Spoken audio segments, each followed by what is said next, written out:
Oke, rekaman baru saja kita mulai dan kita akan segera memulai pelajaran kita. Selamat malam pada semua yang sudah hadir, termasuk yang nanti akan mengikuti kelas ini mungkin lewat YouTube. Semoga kita semua dalam kondisi baik. Dan kita akan masuk dalam doa sebelum kita mulai melanjutkan di Kejadian pasalnya yang ke-10. Mari kita berdoa terlebih dahulu. Bapa di surga, kami mengucap syukur untuk kasih setia pada kami. Malam ini Tuhan, kami terakhir untuk semester ini, untuk kelas ini, dan Engkau yang kira tolong supaya kami bisa membahas firman-Mu yang ada di dalam pasal-pasal kejadian ini dengan baik. Kami berdoa dalam nama Yesus Kristus. Amin. Oke, dan coba kita lihat Kejadian pasalnya yang ke-10.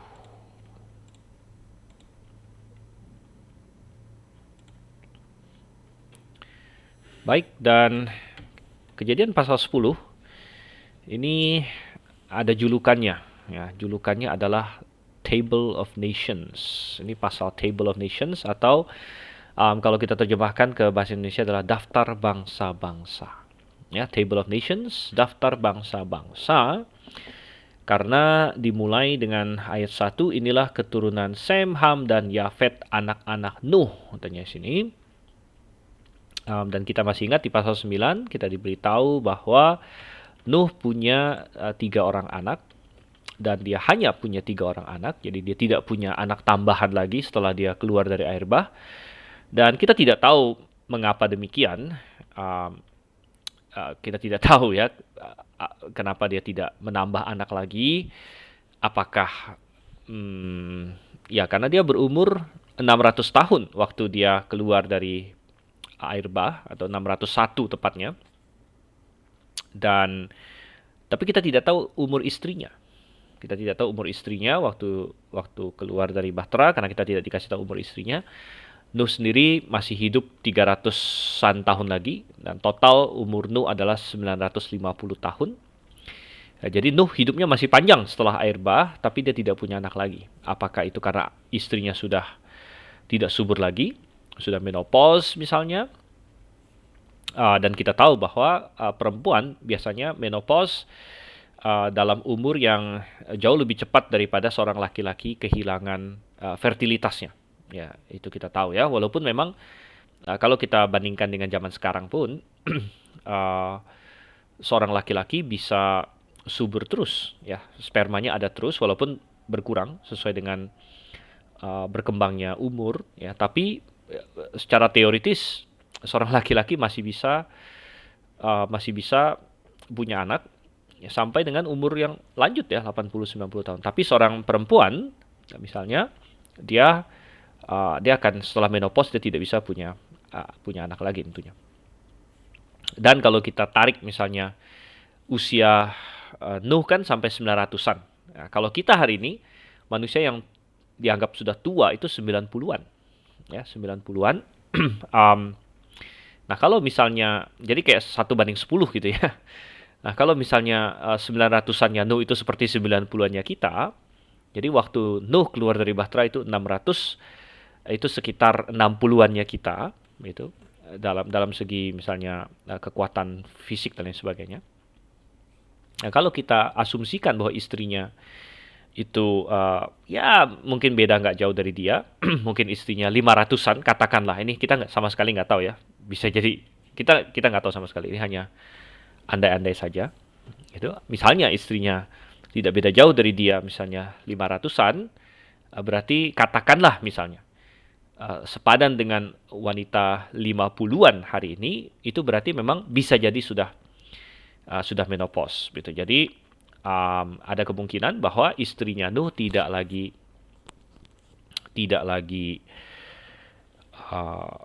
subur, setelah dia keluar dari bahtera itu, sehingga Nuh tidak punya anak lagi. Dia hanya punya 3 anak, Sem, Ham, dan Yafet. Opsi lain atau kemungkinan lain adalah bahwa istrinya meninggal tidak lama setelah mereka keluar dari Bahtera, itu juga mungkin. Dan itu juga mungkin karena di pasal 9 kita masih ingat Nuh yang sempat mabuk dan telanjang di tendanya, membuat kita bertanya-tanya, istrinya di mana, gitu kan? Kenapa istrinya tidak mengurus dia pada saat dia telanjang di kemah dan lain sebagainya. Sehingga itu kemungkinan lain muncul bahwa apakah bisa jadi istrinya sudah tidak ada pada waktu itu atau sudah meninggal, gitu. Oke, jadi itu adalah kemungkinan-kemungkinan yang muncul, tapi intinya bahwa karena Nuh hanya punya 3 orang anak, maka kita semua hari ini dan semua bangsa-bangsa itu berasal dari 3 anaknya Nuh ini. Kalau Alkitab benar, maka ini benar. Ya, dan Alkitab memberitahu bahwa memang bangsa-bangsa di seluruh dunia itu berasal dari 3 anaknya Nuh, itu Sem, Ham, dan Yafet. Dan penulis kitab Kejadian yaitu Musa memberikan ini garis-garis ya keturunannya mereka sampai titik tertentu. Ya tentu dia tidak telusuri sampai penuh ke bawah karena dia hanya berikan dari sejauh mana mereka bisa melacak pada waktu itu. Gitu. Nah, sebenarnya informasi di pasal 10 ini mengantisipasi juga pasal 11 nanti. Karena pernah ada orang bertanya, bagaimana mungkin di pasal 10 sudah ada banyak bangsa, sedangkan di pasal 11 nanti baru terjadi peristiwa Menara Babel. Tetapi kita harus paham bahwa daftar keturunan ini ya bukan berarti semua nama di sini itu ada sebelum Menara Babel, bukan berarti demikian. Ya, melainkan ini melacak keturunan mereka, tapi sudah mengantisipasi bahwa terjadi Menara Babel. Begitu terjadi Menara Babel yang ada di pasal 11. Ya, jadi ya bukan berarti artinya pasal 10 ini namanya sudah ada semua baru terjadi Menara Babel. Bukan berarti demikian, gitu ya. Oke, kita lihat lagi di sini. Ayat 1 masih, setelah air bah itu lahirlah anak-anak lelaki bagi mereka. Dan dia mulai memberikan di sini. Kita baca dulu semuanya, kita baca dulu. Keturunan Yafet ialah Gomer, Magog, Madai, Yawan, Tubal, Mesek, dan Tiras. Oke, kita mulai dari Yafet rupanya. Sem, Ham, Yafet. Yafet punya berapa anak? 1, 2, 3, 4, 5, 6, 7, 8. Ya, bukan 8. 1, 2, 3, 4, 5, 6, 7. 7. Ya, 7 anak. Yafet punya 7 orang anak laki-laki. Ya, nah anak perempuannya kita tidak dikasih tahu. Kita bisa berasumsi bahwa dia punya anak-anak perempuan karena pasti mereka punya anak perempuan sehingga akan ada saling menikah antara sepupuan mereka. Gitu. Tapi yang dikasih nama di sini adalah anak-anak lelaki mereka. Oke, 7 anak. Kemudian keturunan Gomer ialah Askenas, Rifat, dan Togarma. Ini cucunya Yafet. Berarti ya cucunya Yafet. Kita tidak dikasih tahu semua, tapi hanya yang dari garisnya Gomer, ya, yaitu Askenas, Rifat, Togarma, ada 3 orang anak. Ya, kemudian keturunan Yawan, jadi ada anaknya yang keempat, anak yang pertama Gomer, ada 3 cucu dari sana, anaknya yang keempat Yawan. Keturunan Yawan ialah Elisa, Tarsis, orang Kitim, dan orang Dodanim. Ya, disebutkan di sini ada Elisa, Tarsis, ya. Kemudian, orang bahasa Indonesia kasih judul orang Kitim dan orang Dodanim. Ya, kalau di bahasa Inggris hanya Kitim dan Dodanim saja. Jadi bisa jadi adalah nama, gitu ya, nama sini. Dari mereka inilah berpencar bangsa-bangsa daerah pesisir, katanya. Daerah pesisir. Daerah pesisir itu di mana, saudara kasih Tuhan? Daerah pesisir itu kita harus paham dulu, tergantung mereka ada di mana pada waktu itu. Dan kita ingat bahwa Bahtera itu mendaratnya di Gunung Ararat. Ya, mereka mendarat di Gunung Ararat. Ararat itu adanya di mana? Ararat itu adanya di daerah Asia Kecil, daerah Turki sana, mungkinan. Ya. Dan daerah pesisir berarti di mana? Daerah pesisir berarti ke arah Eropa. Jadi pesisir yang dimaksud tentunya adalah ada laut apa di situ? Pesisir. Nah, laut yang paling dominan di daerah sana adalah Laut Mediterania. Laut Mediterania, ya sehingga kita melihat itu yang disebut sebagai daerah pesisir. Mereka ada di sekitar Laut Mediterania, yaitu di daerah Eropa sebenarnya sini. Jadi keturunan Yafet ada banyak ke Eropa, dan kita akan telusuri nanti ya. Jadi kita akan baca sekilas dulu, nanti kita balik lagi ke nama-nama ini. Oke, 5. Dari mereka inilah berpencar bangsa-bangsa daerah pesisir, itulah keturunan Yafet masing-masing di tanahnya dengan bahasanya sendiri menurut kaum dan bangsa mereka. Jadi sekali lagi, dengan bahasanya sendiri di sini sudah mengantisipasi akan terjadi Menara Babel. Ya. Jadi mengantisipasi apa yang tertulis di pasal 11 nanti. Oke, kemudian selanjutnya adalah Ham. Nah, kita tahu Ham adalah anak yang paling kecil, jadi anak pertama adalah Yafet, anak kedua adalah Sem, dan anak ketiga adalah Ham sebenarnya. Nah, Ham punya 4 orang anak laki-laki. Keturunan Ham ialah Kush, Misraim, Put, dan Kanaan. Nah, sini ya.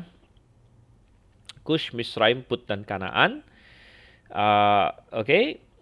Dan kemudian dikasih tahu lagi keturunan Kush ialah Seba, Hawila, Sabta, Raema, dan Sabteka. Anak-anak Raema ialah Sheba dan Dedan. Nah, jadi dari 4 orang anak, kemudian kita dikasih tahu cucunya, cucu dari Kush. Ada berapa? Seba, 1, Hawila, 2, Sabta, 3, Raema, 4, Sabteka, 5. Kemudian ada lagi Nimrod di ayat 8. Kush memperanakan Nimrod. Jadi ada 6 anaknya Kush yang tercatat, ada 6 anak Kush memperanakan Nimrod. Dialah yang mula-mula sekali orang yang berkuasa di bumi. Ya, seorang pemburu yang gagah perkasa di hadapan Tuhan. So itu dikatakan orang seperti Nimrod, seorang pemburu yang gagah perkasa di hadapan Tuhan. Mula-mula kerajaannya terdiri dari Babel, Erek, dan Akad. Semuanya di tanah Sinear. Dari negeri itu ia pergi ke Asyur lalu mendirikan Niniwe. Rehobot Ir kalah dan Resen di antara Niniwe dan kalah, itulah kota besar itu. Jadi kita lihat di sini Nimrod adalah salah satu cucu dari Ham, dan kita melihat informasi tentang Ham lebih banyak daripada informasi tentang Yafet. Ya, Yafet kita hanya dikasih informasi bahwa ada 7 orang anak, kemudian dari 7 orang anak ini ditelusuri cucunya, itu pun tidak semua, hanya dari yang nomor 1 dan yang nomor 4, yaitu Gomer dan Yawan, dan hanya dikasih tahu itu saja, tidak banyak informasi yang lain. Informasi tentang Ham ini sedikit lebih banyak. Dan kenapa informasi tentang Ham lebih banyak? Sekali lagi kita harus memahami bahwa kitab Kejadian ini ditulis sangat Israel-sentrik. Ya, Israel-sentrik karena ditulis oleh Musa, gitu kan? Musa dia keturunan Abraham. Jadi tentu ya Musa juga mendapatkan informasinya dari catatan-catatan, kita sudah belajar itu, dia catatan-catatan leluhurnya, dan berarti negara-negara atau bangsa-bangsa yang lebih dekat ke Abraham, lebih dekat ke Israel, informasi tentang mereka akan lebih banyak. Ya, dan kebetulan memang keturunan Ham lebih banyak yang bersinggungan dengan Israel daripada keturunannya Yafet. Sehingga ya Israel Yafet bermigrasi lebih jauh terhadap Israel, ya, atau terhadap waktu itu belum Israel, ya, terhadap ya keturunannya Sem. Ya. Jadi karena penulis ini dari keturunan Sem, gitu kan? Sem, Ham, dan Yafet penulis dari keturunan Sem. Nah, kita akan lihat, makanya keturunan Sem ditaruh paling terakhir adalah yang paling lengkap nanti. Keturunan Sem yang paling lengkap karena penulis sendiri berasal dari keturunan Sem. Sama seperti hari ini kalau saya membuat silsilah, ya, dan kebetulan saya marga Liao, dan kebetulan kami dari marga Liao, dari leluhur saya, kita punya silsilah yang lumayan lengkap, begitu. Lumayan lengkap. Saya masih sering mendengar cerita dan tahu ya siapa yang leluhur saya yang pindah dari Tiongkok, ya, dari Cina pindah ke Indonesia. Nah, itu adalah sebentar ya, bapak saya Pak Suhento, kemudian kakek saya namanya Leo Bunfa, kemudian buyut saya berarti bapak dari kakek saya.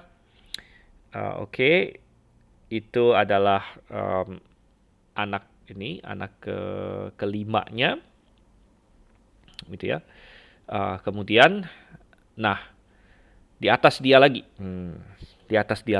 itulah yang yang datang ke Indonesia, itu yang datang ke Indonesia. Jadi artinya kakek saya punya kakek, ya kakek saya punya kakek, dialah yang datang ke Indonesia dari Cina daratan sana, begitu. Oke, dan um, dijuluki Liao Bantai, ya, dalam keluarga saya, gitu. Dan kalau saya mau menulis silsilah, tentu yang silsilah jalurnya saya akan paling lengkap, begitu. Jalur saya paling lengkap kalau saya menulis silsilah, gitu kan. Jadi kita melihat di dalam Kejadian juga demikian. Dan selalu polanya demikian, saya sudah pernah singgung, ya, selalu cabang-cabang lain akan dikasih duluan silsilahnya. Masih ingat di pasal 4, cabangnya Kain dikasih duluan, baru habis itu cabangnya Set. Gitu. Jadi cabang yang lain pasti dibahas duluan, habis itu baru cabang utamanya, cabang yang menuju ke si penulis ini, yang baru ditaruh paling belakang. Gitu. Jadi waktu Kejadian 4, Kain dulu, baru Set. Gitu. Nah, demikian juga sama di sini. Gitu, sama di sini. Dari Sem, Ham, Yafet, dia bahas dulu yang Yafet, bahas dulu yang Ham, baru terakhir nanti paling lengkap yang Sem punya. Gitu. Dan pola itu akan terus berlanjut di sepanjang kitab Kejadian. Waktu misalnya Ismail dan Ishak, nanti Anda baca aja di kitab Kejadian. Dia akan bahas cabangnya Ismail dulu, baru habis itu cabangnya Ishak. Waktu Esau dan Yakub, sama, dia akan bahas cabangnya Esau dulu, baru kemudian yang lebih lengkap lagi cabangnya Yakub, gitu. Jadi terus-menerus, karena perspektifnya adalah perspektif Israel, perspektif Musa, gitu ya, sebagai penulis di sini. Jadi mereka lebih kenal dengan Ham, makanya dan keturunan Ham lebih dekat dengan mereka. Ya, Kush, nanti kita akan bahas lagi, tapi Kush adalah, kalau dalam Alkitab kata Kush itu sama dengan Ethiopia. Ya, jadi negara Ethiopia, kalau misalnya Anda baca di Alkitab Indonesia, kan Ethiopia ada disebut beberapa kali. Itu bahasa Ibraninya Kush. Jadi Kush itu artinya Ethiopia, gitu ya. Nah, Misraim itu adalah kata untuk Mesir. Jadi kalau Anda ketemu kata Mesir dalam Alkitab bahasa Indonesia, di baliknya bahasa Ibrani adalah Misraim, gitu. Jadi nama anak-anaknya Ham ini menjadi nama negara belakangan, ya. Ethiopia, Mesir, ya, Put juga ada negara namanya Put juga, ya, dan Kanaan, ya, Kanaan juga menjadi nama negara atau bangsa atau wilayah di sini. Ya, jadi dan keempat-empatnya ini ada hubungannya dengan Israel semuanya, gitu. Oke, jadi Ham punya 4 orang anak, kemudian dari Kush ada 6 orang cucu dia, ya, dan bahkan sampai cicitnya disebut, cicitnya. Jadi Raema ini punya cicit, yaitu cicitnya Ham, ya, punya anak cicitnya Ham, yaitu Sheba dan Dedan. Jadi kita melihat tadi Yafet hanya dibahas sampai level cucunya Yafet, tapi Ham sudah dibahas minimal sampai dengan cicitnya di sini. Dan kita melihat di sini salah satu cucunya Ham adalah seorang yang namanya Nimrod. Namanya Nimrod ini sangat menarik. Jadi Nimrod ini katanya dia adalah yang mula-mula sekali orang yang berkuasa di bumi, dan kita masih ingat di Kejadian pasal 9 kita mendapatkan bahwa Tuhan mengotorisasi yang namanya pemerintah, gitu kan? Dengan cara memberikan mandat kepada manusia bahwa manusia boleh membalaskan murka Allah, boleh memberikan hukuman yang dari Tuhan boleh dijalankan oleh manusia, begitu. Dan itu adalah basis mandat ilahi untuk adanya pemerintah, begitu. Dan rupanya itu langsung digunakan oleh manusia, tapi sekali lagi kita melihat bahwa ternyata orang yang pertama kali berkuasa di bumi bukanlah orang yang baik. Jadi rancangan Tuhan yang benar langsung diselewengkan. Ya, sama seperti semua hal yang lain. Waktu Tuhan ciptakan keluarga yang pertama juga langsung jatuh dalam dosa, begitu kan? Kakak adik yang pertama yang mestinya saling mengasihi malah akhirnya membunuh, misalnya Kain dan Habel dan sebagainya. Jadi apa hal-hal yang baik yang Tuhan ciptakan langsung diselewengkan oleh manusia, itu sering terjadi. Sehingga pemerintahan yang pertama bukan pemerintahan yang baik akhirnya, gitu. Nimrod, gitu ya. Nimrod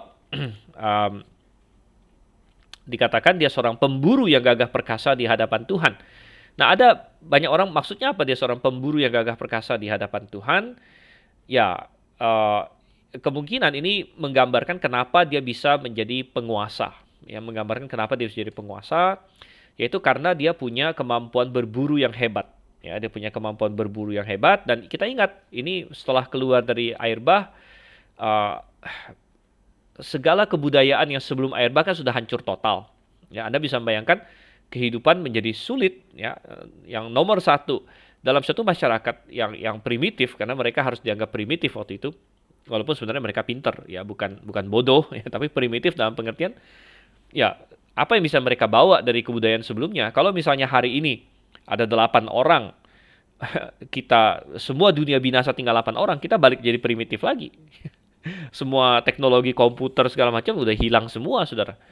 Ya, walaupun Anda ahli komputer pun, ya kalau misalnya terjadi air bah, tinggal 8 orang, ya sirna semua. Karena bayangkan, supaya komputer jalan kan nomor satu minimal harus ada listrik. Di dunia setelah air bah nggak ada listrik. Ya. Nggak ada segala macam hal yang lain. Jadi benar-benar jadi primitif lagi. Dan hal-hal pertama yang paling penting bagi komunitas yang demikian adalah masalah makanan. Ya, itu nomor satu dulu. Jadi nggak mikirin yang lain-lain lagi. Ya, pada saat itu nggak mikirin game, nggak mikirin pokoknya semua yang tersier yang hari ini menjadi kenikmatan ini kebudayaan kita, ya. Film apa segala macam, itu udah jauh. Nomor satu adalah survive, ya, survive, dan survive itu harus makan, ya. Jadi sehingga barang siapa yang memiliki keahlian untuk mendatangkan makanan, gitu kan, dia akan berpengaruh, uh, dia akan naik pamor dan sebagainya. Dan rupanya Nimrod, ya, karena dia seorang pemburu yang hebat rupanya, jadi dia bisa menyediakan makanan untuk kaum keluarganya dan sebagainya. Ya, dan banyak orang bertanya kan, bagaimana dengan binatang, bagaimana dengan dinosaurus dan sebagainya. Ya, semua binatang yang keluar dari Bahtera, ya semua binatang yang dibawa di dalam Bahtera termasuk dinosaurus, ya. Jadi kadang-kadang ada orang berpikir bahwa dinosaurus punah pada saat terjadi air bah. Padahal kurang tepat, itu tidak tepat, ya. Karena dinosaurus pasti dibawa di dalam Bahtera karena dia termasuk binatang yang melata atau hewan, ya, yang tingkat tinggi, dan dia pasti dibawa ke dalam Bahtera. Jadi memang ada banyak sekali dinosaurus yang mati pada saat air bah, memang. Ya, mati saat air bah banyak, ya. Bukan hanya dinosaurus, semua binatang yang lain banyak sekali yang mati, tapi ada sepasang-sepasang yang dipelihara, dipreservasi di dalam Bahtera. Dan akhirnya mereka keluar dari Bahtera, ya, dan segera binatang ini kan langsung mereka beranak cucu, mereka langsung menyebar kemana-mana. Nah, tetapi kenapa bisa punah kalau begitu dinosaurus? Ya macam-macam. Sebenarnya yang punah itu kan bukan hanya dinosaurus. Bukan hanya dinosaurus yang punah. Sepanjang ribuan tahun, ini kan sudah banyak binatang punah. Ya. Bahkan yang baru-baru ini, ya, ada yang punah, misalnya apa? Burung dodo. Masih ingat ya, burung dodo punah. Ada banyak yang punah-punah. Katanya, saya pernah baca apa Tasmanian Devil, di daerah New Zealand sana ada yang sudah punah dan sebagainya. Nah, kenapa binatang bisa punah? Ya macam-macam, karena kehilangan habitat, ya, karena diburu manusia dan sebagainya.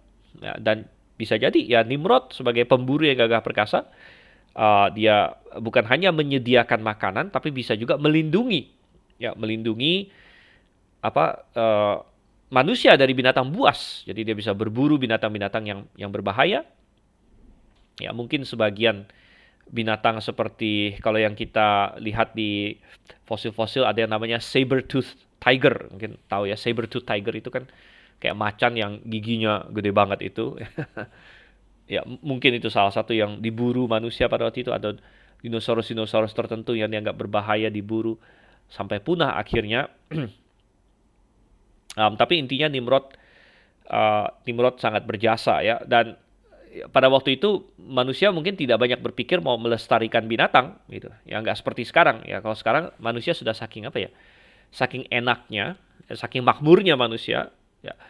Jadi kebudayaan yang sudah sangat makmur, lalu yang berpikir mau melestarikan binatang. Ya sampai hari ini binatang peliharaan kan kayak anjing segala macam itu kan manusia bisa habiskan uang banyak sekali untuk anjingnya bahkan. anjing sampai dikasih dokter, anjing disalonin, anjing apa segala macam. Nah, kalau orang yang pas-pasan ya nggak akan berpikir demikian. Ini adalah tanda orang yang memang punya finansial ya, punya kemakmuran seperti itu. Nah, Anda bisa bayangkan manusia zaman itu tidak akan berpikir, oh ini binatang ini sayang nih harus kita pelihara, enggak. Mereka akan berpikir, oh ini makanan ya, ini harus kita buru, ini makanan atau ini adalah ancaman, ya, ini harus kita musnahkan. Ya. Dan akhirnya dia bisa menjadi seorang penguasa gitu. Tapi dari mana kita tahu negara yang atau kerajaan yang dia bangun ini bukan kerajaan yang positif, melainkan kerajaan yang negatif? Karena ada beberapa hal. Nomor satu, mula-mula kerajaannya terdiri dari Babel, Erek, Akkad, seluruh sinar. Bahwa kerajaannya terdiri dari Babel berarti apa? Ya berarti peristiwa menara Babel segala macam ya terjadi dalam naungannya Nimrod berarti. Ya naungannya Nimrod. Nah, karena peristiwa menara Babel terjadi dalam naungan Nimrod, maka kita menyimpulkan bahwa ya pemerintahan dia bukanlah pemerintahan yang positif di sini, melainkan adalah pemerintahan yang negatif ya. Dan hal lain lagi adalah namanya sendiri juga sangat-sangat memberikan sugesti ya. Kenapa? Karena Nimrod itu secara literal dalam bahasa Ibrani artinya kita akan memberontak. Itu arti Nimrod gitu. Karena bagi yang sudah pernah belajar Ibrani sedikit, ini asal katanya adalah marat. Ya, marat itu artinya memberontak. Nah, marat kalau kita bikin bentuk imperfect jadi Nimrod. Ya, Nimrod itu artinya kita atau kami akan memberontak gitu. Ya, jadi ini sangat ini. Nah, ada banyak legenda tentang Nimrod. Nah, legenda-legenda ini kita tidak begitu ini ya. Artinya jangan menjadi patokan kebenaran, tapi legenda-legenda saja. Ada orang yang mengait-ngaitkan Nimrod dengan akhirnya penyembahan Baal ya akhirnya, dan mereka berkata ada legenda atau tradisi bahwa Nimrod ini dia punya istri namanya Semiramis katanya ya. Dia punya istri namanya Semiramis. Nah, ini hanya tradisi atau legenda saja. Jadi karena Alkitab tidak bilang, jadi ini bukan kebenaran absolut. Ada orang yang percaya, ada orang yang mengkritik dan berkata ini tidak benar dan sebagainya. Tapi saya hanya kasih tahu saja legendanya.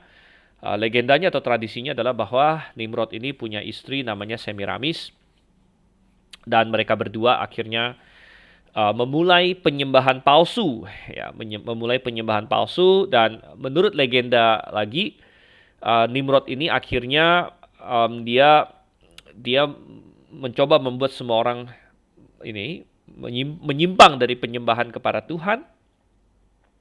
Tapi akhirnya menurut legenda Yahudi dia dibunuh oleh Sem. Dia dibunuh oleh Sem. Ini menurut legenda. Sekali lagi ini ya namanya legenda, mitos semacam ya. Itu bukan berarti pasti benar, tapi ini menarik saja ceritanya, katanya Nimrod dibunuh oleh Sem, kemudian Nimrodnya mati. Nah, Semiramis kebetulan pas dia hamil, istrinya hamil, lalu melahirkan anak, dikasih nama Tammuz. Dan Semiramis bikin suatu pernyataan bahwa Tammuz ini adalah titisan dari Nimrod. Jadi Nimrod lahir lagi sebagai anaknya, begitu. Dan akhirnya dia memulai penyembahan dirinya, Semiramis, sebagai ibu, dan anaknya yang duduk di pangkuannya yang katanya adalah dewa matahari, titisan dari Nimrod, gitu. Sehingga banyak bangsa-bangsa sekeliling yang akhirnya menyembah patung atau konsep seorang dewi yang menggendong anak bayi dengan lingkaran matahari di kepalanya, gitu. Anda pernah lihat yang seperti itu? Gambar seorang perempuan memegang bayi dengan lingkaran matahari di kepalanya. Ya, ya mungkin ada bilang, wow, apakah itu seperti ini ya? Banyak gambaran Maria menggendong bayi Yesus gitu kan, dengan sering digambarkan bayi Yesus ada halo matahari, Maria ada halo matahari dan sebagainya. Dan ya memang penyembahan pada ibu dan bayi di situ rupanya bukan hanya dimulai oleh Katolik, tapi sudah ada di banyak bangsa sebelumnya. Jadi banyak bangsa-bangsa sebelumnya itu sudah menyembah yang seperti itu. Ya, cuman dengan nama yang beda-beda. Ya, misalnya ada yang menyebutnya Ishtar dengan Baal, ya dan lain sebagainya. Ya, Jadi tiap-tiap bangsa ada nih, dan ada buku-buku yang mencoba menggambarkan itu, ya misalnya Alexander Hislop menulis buku The Two Babylons dan sebagainya, walaupun banyak sumber-sumber dia itu dari legenda dan lain sebagainya, tapi dan sebagian tidak bisa dipastikan ya, tapi ada beberapa yang menarik ya hubungan-hubungannya di situ. Oke, itu mengenai Nimrod di sini, mengenai Nimrod ya. Dan rupanya dia mulai mendirikan banyak kota, ya termasuk kota-kota yang belakangan akan terkenal, ya seperti Babel, Niniwe, dan lain sebagainya. Oke, 13. Misraim memperanakan orang Ludim. Ya, Misraim adalah anak Ham. Jadi Ham punya cucu dari Misraim, ya, yaitu apa? Ludim. Nah, sekali lagi kata orang di sini ini penafsiran Elai ya, dan walaupun memang bisa saja orang Ludim, tapi bisa juga Ludim itu nama, karena akhiran im itu biasa akhiran jamak memang ya. Jadi kalau Anda lihat di bahasa Ibrani ada im belakangnya kayak anamim, lehabim, ludim. Akhiran im itu memang akhiran jamak. Jadi makanya mereka tafsirkan orang ya, tapi bisa juga bisa juga ya berasal dari nama tadinya. Ya, misalnya tadinya namanya Lut, dan keturunannya jadi Ludim misalnya gitu kan. Tadinya Anam, lalu bangsanya menjadi Anamim dan sebagainya. Jadi orang Ludim, orang Anamim, orang Lehabim, orang Naftuhim, orang Patrusim, orang Kasluhim, orang Kaftorim, dari mereka adalah berasal orang Filistin katanya sini ya. Oke, nah kemudian Kanaan, anak terakhirnya Ham, karena Ham punya 4 anak yaitu Kush, Misraim, Put. Ya, Put tadi, Put dan Kanaan di sini ya, Put dan Kanaan. Put sepertinya dilengkap di sini ya. Kanaan peranakan Sidon anak sulungnya dan Het serta orang Yebusi, orang Amori, nah orang Girgazi, orang Hewi, orang Arki, orang Sini, orang Arwadi, orang Semari, orang Hamati. Kemudian berseraklah kaum-kaum orang Kanaan itu. Daerah orang Kanaan adalah dari Sidon, ke arah Gerar sampai ke Gaza, ke arah Sodom, Gomora, Adma, dan Zeboim sampai ke Lasah. Itulah keturunan Ham. Menurut kaum mereka, menurut bahasa mereka, menurut tanah mereka, menurut bangsa mereka. Ya, jadi mereka menduduki wilayah yang akhirnya kita sebut sebagai Kanaan. Dari Sidon, Gerar, Gaza, sampai hari ini nama Gaza aja masih ada. Ya, sampai sekarang ya, ada Gaza. Sodom dan Gomora kita tahu ya, dan sebagainya. Jadi nama-nama ini tidak asing bagi kita. Oke, nah terakhir baru dia masuk ke ini ya, ke Sem punya. Nah, karena ini adalah jalur si penulis itu sendiri, maka dia simpan paling terakhir. Dan ini adalah yang paling mendetil atau paling jauh silsilahnya. Lahirlah juga anak-anak bagi Sem, bapak semua anak Eber. Nah, kenapa Eber yang di highlight di sini ya? Kenapa Sem disebut bapak semua anak Eber? Ya. Sama seperti kenapa Ham di pasal 9 dikaitkannya dia adalah bapaknya Kanaan. Padahal Ham kan punya banyak anak, tapi disebutnya bapak Kanaan. Ya karena Kanaan adalah anak-anaknya Ham yang paling ada hubungan dengan Israel. Gitu. Makanya di-highlight dia adalah bapaknya Kanaan. Ham bapaknya Kanaan. Ya. Nah, Sem disebut bapak Eber. Kenapa Sem disebut bapak Eber? Padahal Sem punya banyak anak. Ya. Dia punya banyak anak. Ya, tapi yang di-highlight adalah Eber, ya. Bahkan Eber bukan anaknya. Ya, Eber itu adalah cicitnya, kalau saya nggak salah. Nanti kita akan lihat ya, cicitnya kalau nggak salah. Tapi karena kata Eber inilah asal kata dari Ibrani. Nah, jadi kata Ibrani itu berasal dari kata Eber. Gitu. Eber, Ibrani. Secara literal, Eber atau Ibrani itu artinya menyeberang. Jadi avar itu menyeberang, Eber itu jadi abar, menyeberang, avar ya. Eber atau Ibrani adalah orang yang menyeberang. Ya, akhirnya belakangan keturunan Abraham itu kan dikenal sebagai Ibrani, orang Ibrani gitu ya. Orang yang menyeberang, tapi itu memang karena dia menyeberang, ya, karena Abraham menyeberang dari Ur Kasdim ke Kanaan, tapi juga karena nenek moyang mereka, ya, ada yang namanya Eber gitu, dan karena dikaitkan dengan Abraham dan orang Ibrani, akhirnya di-highlight bahwa Sem inilah bapak semua anak Eber. Jadi maksudnya ingin mengingatkan bahwa kita ini orang Ibrani ini keturunannya Sem gitu ya. Nah, lalu dikatakan serta abang Yafet. Nah, serta abang Yafet di sini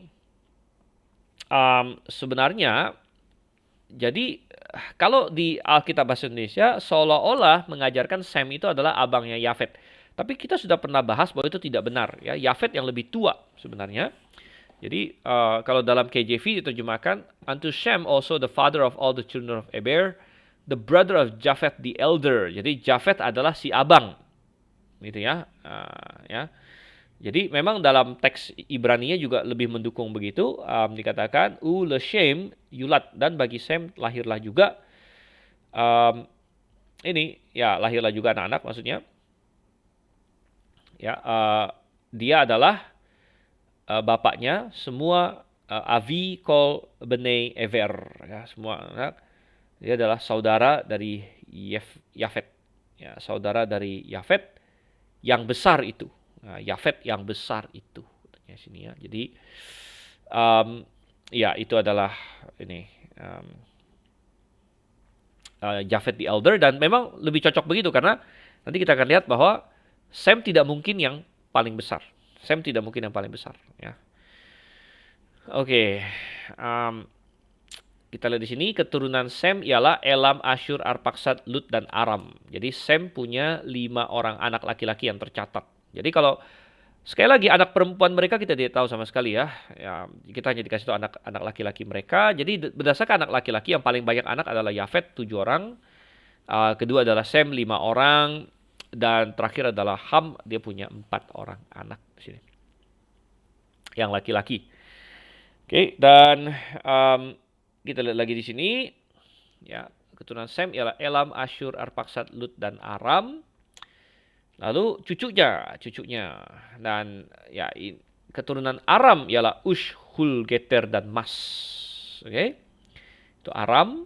Nah, kemudian Arpaksad adalah anaknya yang lain lagi. Cucu dari Aram ada 4, dicatat cucu dari Arpaksad. Arpaksad memperanakan Sela, dan Sela memperanakan Eber. Nah, Eber ini tadi ya. Bagi Eber lahir 2 anak laki-laki. Nama yang seorang ialah Pelek. So pada zamannya bumi terbagi, dan nama adiknya ialah Yoktan. Jadi coba kita lihat ya, dari Sem Arpaksad Sela adalah cucu. Sela memperanakan Eber adalah cicit. Eber adalah cicitnya Sem, sudah ingat sama cicitnya Sem. Tapi bahkan kita dikasih tahu anaknya cicit namanya apa kalau bahasa Indonesia? Wow ya, saya sudah nggak tahu lagi. Anaknya cicit, ya kita nggak tahu. Berarti keturunan keberapa? Anak itu keturunan pertama, cucu kedua, cicit ketiga. Keturunan keempat dari kita. Ya, keturunan keempat dari kita. Mungkin bahasa Indonesia ini ya, nggak ada istilah khusus, saya nggak tahu juga. Kalau bahasa Inggris tinggal ditambah grand. Son, grandson, grand-grandson, grand-grand-grandson. Paling gitu ya. Ya, jadi anaknya cicit di sini ada 2. Ya, satu namanya Pelek, sebab dalam zamannya bumi terbagi. Dan apa maksudnya dalam zamannya bumi terbagi? Ya, ada sebagian orang berkata, oh pada saat itulah lempengan bumi terpecah itu, karena kita berkata bahwa kemungkinan awalnya dunia itu kan satu benua yang dijuluki Pangea. Benua itu sering dijuluki benua Pangea, lalu benua itu pecah menjadi benua-benua sekarang. Apakah itu terjadi di zaman Pelek? Karena pada zamannya bumi terbagi. Nah, dulu banyak orang kadang-kadang berpendapat demikian, tapi belakangan kebanyakan kreasionis dan ilmuwan menolak itu, karena pecahnya lempeng-lempeng itu pasti mengakibatkan bencana yang sangat besar ya, gempa bumi dan lain sebagainya, sehingga pecahnya lempeng-lempeng itu paling cocok terjadi pada saat air bah. Ya. Pecahnya lempeng-lempeng itu paling cocok terjadi saat air bah, karena cocok dengan kekacauan dan segala bencana yang terjadi pada saat air bah itu. Sehingga dikatakan di sini bahwa pada zamannya bumi terbagi, itu maksudnya justru terbaginya bukan secara fisik, tapi terbagi secara bahasa itu. Jadi dari sini kita belajar bahwa berarti kemungkinan besar um, uh, Menara Babel terjadi pada saat mungkin sekitar lahirnya Peleg ini, ya, sehingga orang tuanya kasih nama anaknya Peleg, begitu. Eber kasih dia nama Peleg, ya, sebab dalam zamannya bumi terbagi, begitu. Dan nama adiknya ada Yoktan. Nah, bahkan anaknya Yoktan pun dikasih, berarti ini sudah keturunan kelima dari Sem, keturunan level 5 ya, anak, cucu, cicit, cucunya cicit. Nah, cucunya cicit akan dikasih tahu di sini. Yoktan peranakan Almodad, Selef, Hazar Mawet dan Yerah, Hadoram, Uzal dan Dikla, Obal, Abimael dan Sheba, banyak sekali ya. Ofir, Hawilan, Yobab, itulah semuanya keturunan Yoktan di sini. Jadi keturunan Sem adalah yang paling uh, garis keturunannya paling jauh tercatat di sini sampai keturunan kelima dari Sem, bahkan karena memang inilah garisnya si penulis begitu. Jadi informasinya paling lengkap ada pada Musa di sini. Daerah kediaman mereka terbentang dari Mesa ke arah Sefar, yaitu pegunungan di sebelah timur. Itulah keturunan Sem menurut kaum mereka, menurut bahasa mereka, menurut tanah mereka, menurut bangsa mereka. Oke. Itulah segala kaum anak-anak Nuh menurut keturunan mereka, menurut bangsa mereka. Dan dari mereka itulah berpencar bangsa-bangsa di bumi setelah air bah itu. Jadi semua bangsa di bumi berasal dari keturunan ini, dan nama-nama yang tercatat di sini total ada 70 nama. Ya, Anda boleh cek. Dulu saya pernah hitung, belakangan saya belum hitung lagi, tapi saya yakin ya karena sudah banyak orang hitung. Tapi kalau Anda penasaran, Anda nanti malam buka Alkitab Anda baca lagi Kejadian pasal 10, Anda cek semua nama yang ada di situ, Anda jumlahkan, mestinya totalnya ada 70 nama. Ya, sehingga seringkali Kejadian pasal 10 ini disebut the Table of Nations 70, Table of 70 Nations. Ya, ada 70 nama tercatat di sini. Dan dari nama-nama inilah muncul segala bangsa, intinya segala bangsa ya. Dan kita bisa lihat ya, saya akan di sini.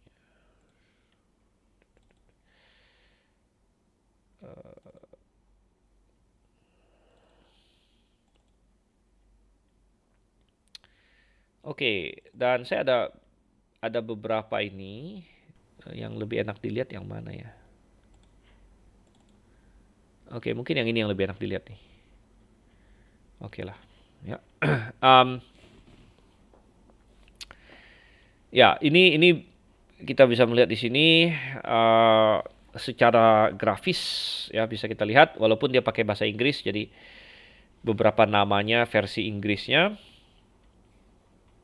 tapi masih mirip-mirip dengan bahasa Indonesia, nggak apa-apa, gitu ya. Dan Anda tahu bahwa ternyata daftar bangsa-bangsa yang dicatatkan dalam Kejadian pasal 10 ini bukanlah isapan jempol, ya bukanlah hasil hasil rekayasa begitu, melainkan ini sangat real dan sangat nyata, ya. Dan banyak sekali sejarawan yang ketika mereka mau menelusuri banyak hal, mereka berkonsultasi kepada informasi yang ada dalam Kejadian pasal 10 ini. Dan baik sejarawan modern maupun sejarawan kuno, gitu ya. Sejarawan kuno itu misalnya Josephus adalah sejarawan Yahudi di abad pertama, bahkan yang sekuler seperti Herodotus segala macam ada sejarawan Yunani dan sebagainya. Mereka banyak mengacu kepada ini nama-nama yang ada di tabel ini. Jadi sangat-sangat ini ya, sangat-sangat ini sekali. Dan hari ini ya, bagi kita yang percaya Tuhan, sangat menarik bagi kita untuk mencoba menelusuri bangsa mana berasal dari mana, ya.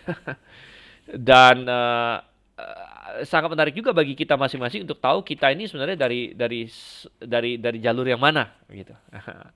Nah, dan di kelas ini kan banyak juga ya, tentu dari berbagai ini suku, ya. Saya lihat ada, ya tentu ada banyak yang dari suku Tionghoa, ya seperti saya, dan juga banyak teman-teman yang lain. Tapi selain itu ada banyak yang lain juga. ya di Indonesia sendiri ada banyak suku, ya misalnya ada dari suku Batak. Suku Batak di sini siapa saja seperti Ibu Betty, ya Bu Betty Bu Pasaribu, ya. Um, ada lagi nggak yang lain? Ya kemudian ada dari Dayak mungkin, ya seperti Cio, ya Cio Gembala Supri ya mungkin. Um, dan kemudian tentu dari mahasiswa banyak ya, seperti Immanuel mungkin dari Manado. Dan bahkan kita punya teman kita, tamu kita dari Kenya, ya, Mr. Enoch Kakande. Ini saya lihat, hello, how are you? Ya, Brother Enoch. Ya, are you listening to us? Ini dari Kenya ini, ya, dari Kenya. Brother Kakande, and you're from Kenya. We're talking about the various nations that came from Noah. All right. Hope you can listen and join. All right. Good. And Brother Enoch, do you know whether the Kenyans from which child of Noah, which son of Noah the Kenyans came from? Do you have any information or any historical proof or anything? Yeah, if you have uh, anything, you can share with us also. Ya, jadi ya ada dari Afrika, gitu kan? Dari Afrika, macam-macam. Ada banyak sekali. Ya di Indonesia sendiri ada banyak sekali suku. Jadi suku Jawa juga mungkin ada, ya. Ada nggak yang suku Jawa di kita? Um, uh, Sekilas sih saya nggak lihat ya namanya. Ya, tapi intinya ada banyak sekali dan sangat menarik tentunya, sangat menarik tentunya bagi kita masing-masing untuk kita ini dari mana sih sebenarnya gitu kan? Sem, Ham dan Yafet ini, Sem, Ham dan Yafet. Tapi coba kita lihat ya dari nama-nama ini, nanti baru kita akan lihat secara umum nih ya. Jafet, ya, Jafet itu larinya ke Eropa. Ini secara umum. Ham larinya banyak ke jadi Anda bayangkan Ararat di Asia Kecil situ, ya, sedikit di atas Israel gitu kan. Dari Ararat, ya, kalau Yafet banyak yang larinya ke ke barat, jadi lari ke Eropa gitu. Ham keturunannya banyak yang ke selatan. Jadi ke selatan kemana? Dari Ararat ke selatan berarti ke Kanaan, ke Israel, berarti benar dong. Kan nama anaknya Kanaan kan. Dia lari ke selatan dan ke selatan terus kemana? Ke Afrika. Ya, ke Afrika. Dan itu benar, Misraim, Mesir. Karena kalau Anda turun terus selatan dari daerah Israel, Anda masuk ke Mesir. Kemudian Anda ke selatan lagi, itu daerah, kalau zaman sekarang namanya Sudan. Kemudian ada South Sudan, Sudan Selatan, kemudian ada Ethiopia dan lain sebagainya. Itu Kush semua. Ya, Sudan dan Ethiopia semua itu Kush. Ya. Nah, jadi Ham keturunannya banyak yang lari ke selatan rupanya. Dan Sem lari ke timur. Ya, lari ke timur itu terlihat dari nama misalnya Elam. Elam itu nanti Persia. Asyur juga sama. Jadi itu ke arah timur. Ya, Elam, Asyur, ya. Ya, Aram juga oke, Aram deket ini di atasnya Israel sana. Jadi Sem banyak yang hanging around, artinya tetap di daerah sana atau ke arah timur. Gitu, ke arah timur ya. Jadi secara umum seperti itu. Tapi kita mau melihat di sini dan kita mungkin tidak punya waktu banyak sekali untuk membahas sampai mendetil. Dan kalau Anda cek buku-buku referensi yang saya berikan seperti bukunya Henry Morris ya, yang Genesis Record, ataupun bukunya Sarfati yaitu yang ini, yang The Genesis Account, mereka ada banyak membahas mendetil, mendokumentasikan secara lebih mendetil lagi mengenai nama-nama ini ya. Coba saya bahas beberapa. Misalnya kita mulai dari Yafet dulu ya. Mulai dari Yafet. Nah, beberapa nama di sini seperti Gomer. Gomer ya. Gomer itu eh, jadi gini, kita bisa mengecek ini dari berbagai hal ya. Nomor satu dari nama-nama ini sendiri, seperti nama-nama sendiri ini ada beberapa yang langsung dari namanya udah dapet nih. Apa misalnya Kanaan, dari namanya udah, oh Kanaan ya Kanaan. Misraim itu Mesir udah pasti. Kush itu Ethiopia, itu memang namanya. Dari namanya aja udah daerahnya udah jelas gitu kan. Nah, Gomer ya walaupun tidak persis namanya tapi secara linguistik ya Gomer itu masuk ke Cimeria. Ya, Cimeria itu daerah sekitar Galatia kalau di zamannya Perjanjian Baru di sana gitu ya. Tapi perhatikan anaknya di sini. Anaknya Askenas, Saudara yang kasih Tuhan. Askenas itu dikaitkan dengan Jerman, ya bahkan orang Yahudi yang dari Jerman itu sering disebut Yahudi Askenazi, Askenazi ya. Jadi makanya Jafet itu larinya ke barat ya. Kita bisa melihat di sini Jerman dan sebagainya. Togarma ini sering dikaitkan dengan orang-orang Frigia ya. Oke. Magog banyak dikaitkan dengan daerah daerah Rusia sana ya termasuk Mesek dan Tubal. Ini banyak dikaitkan dengan Rusia.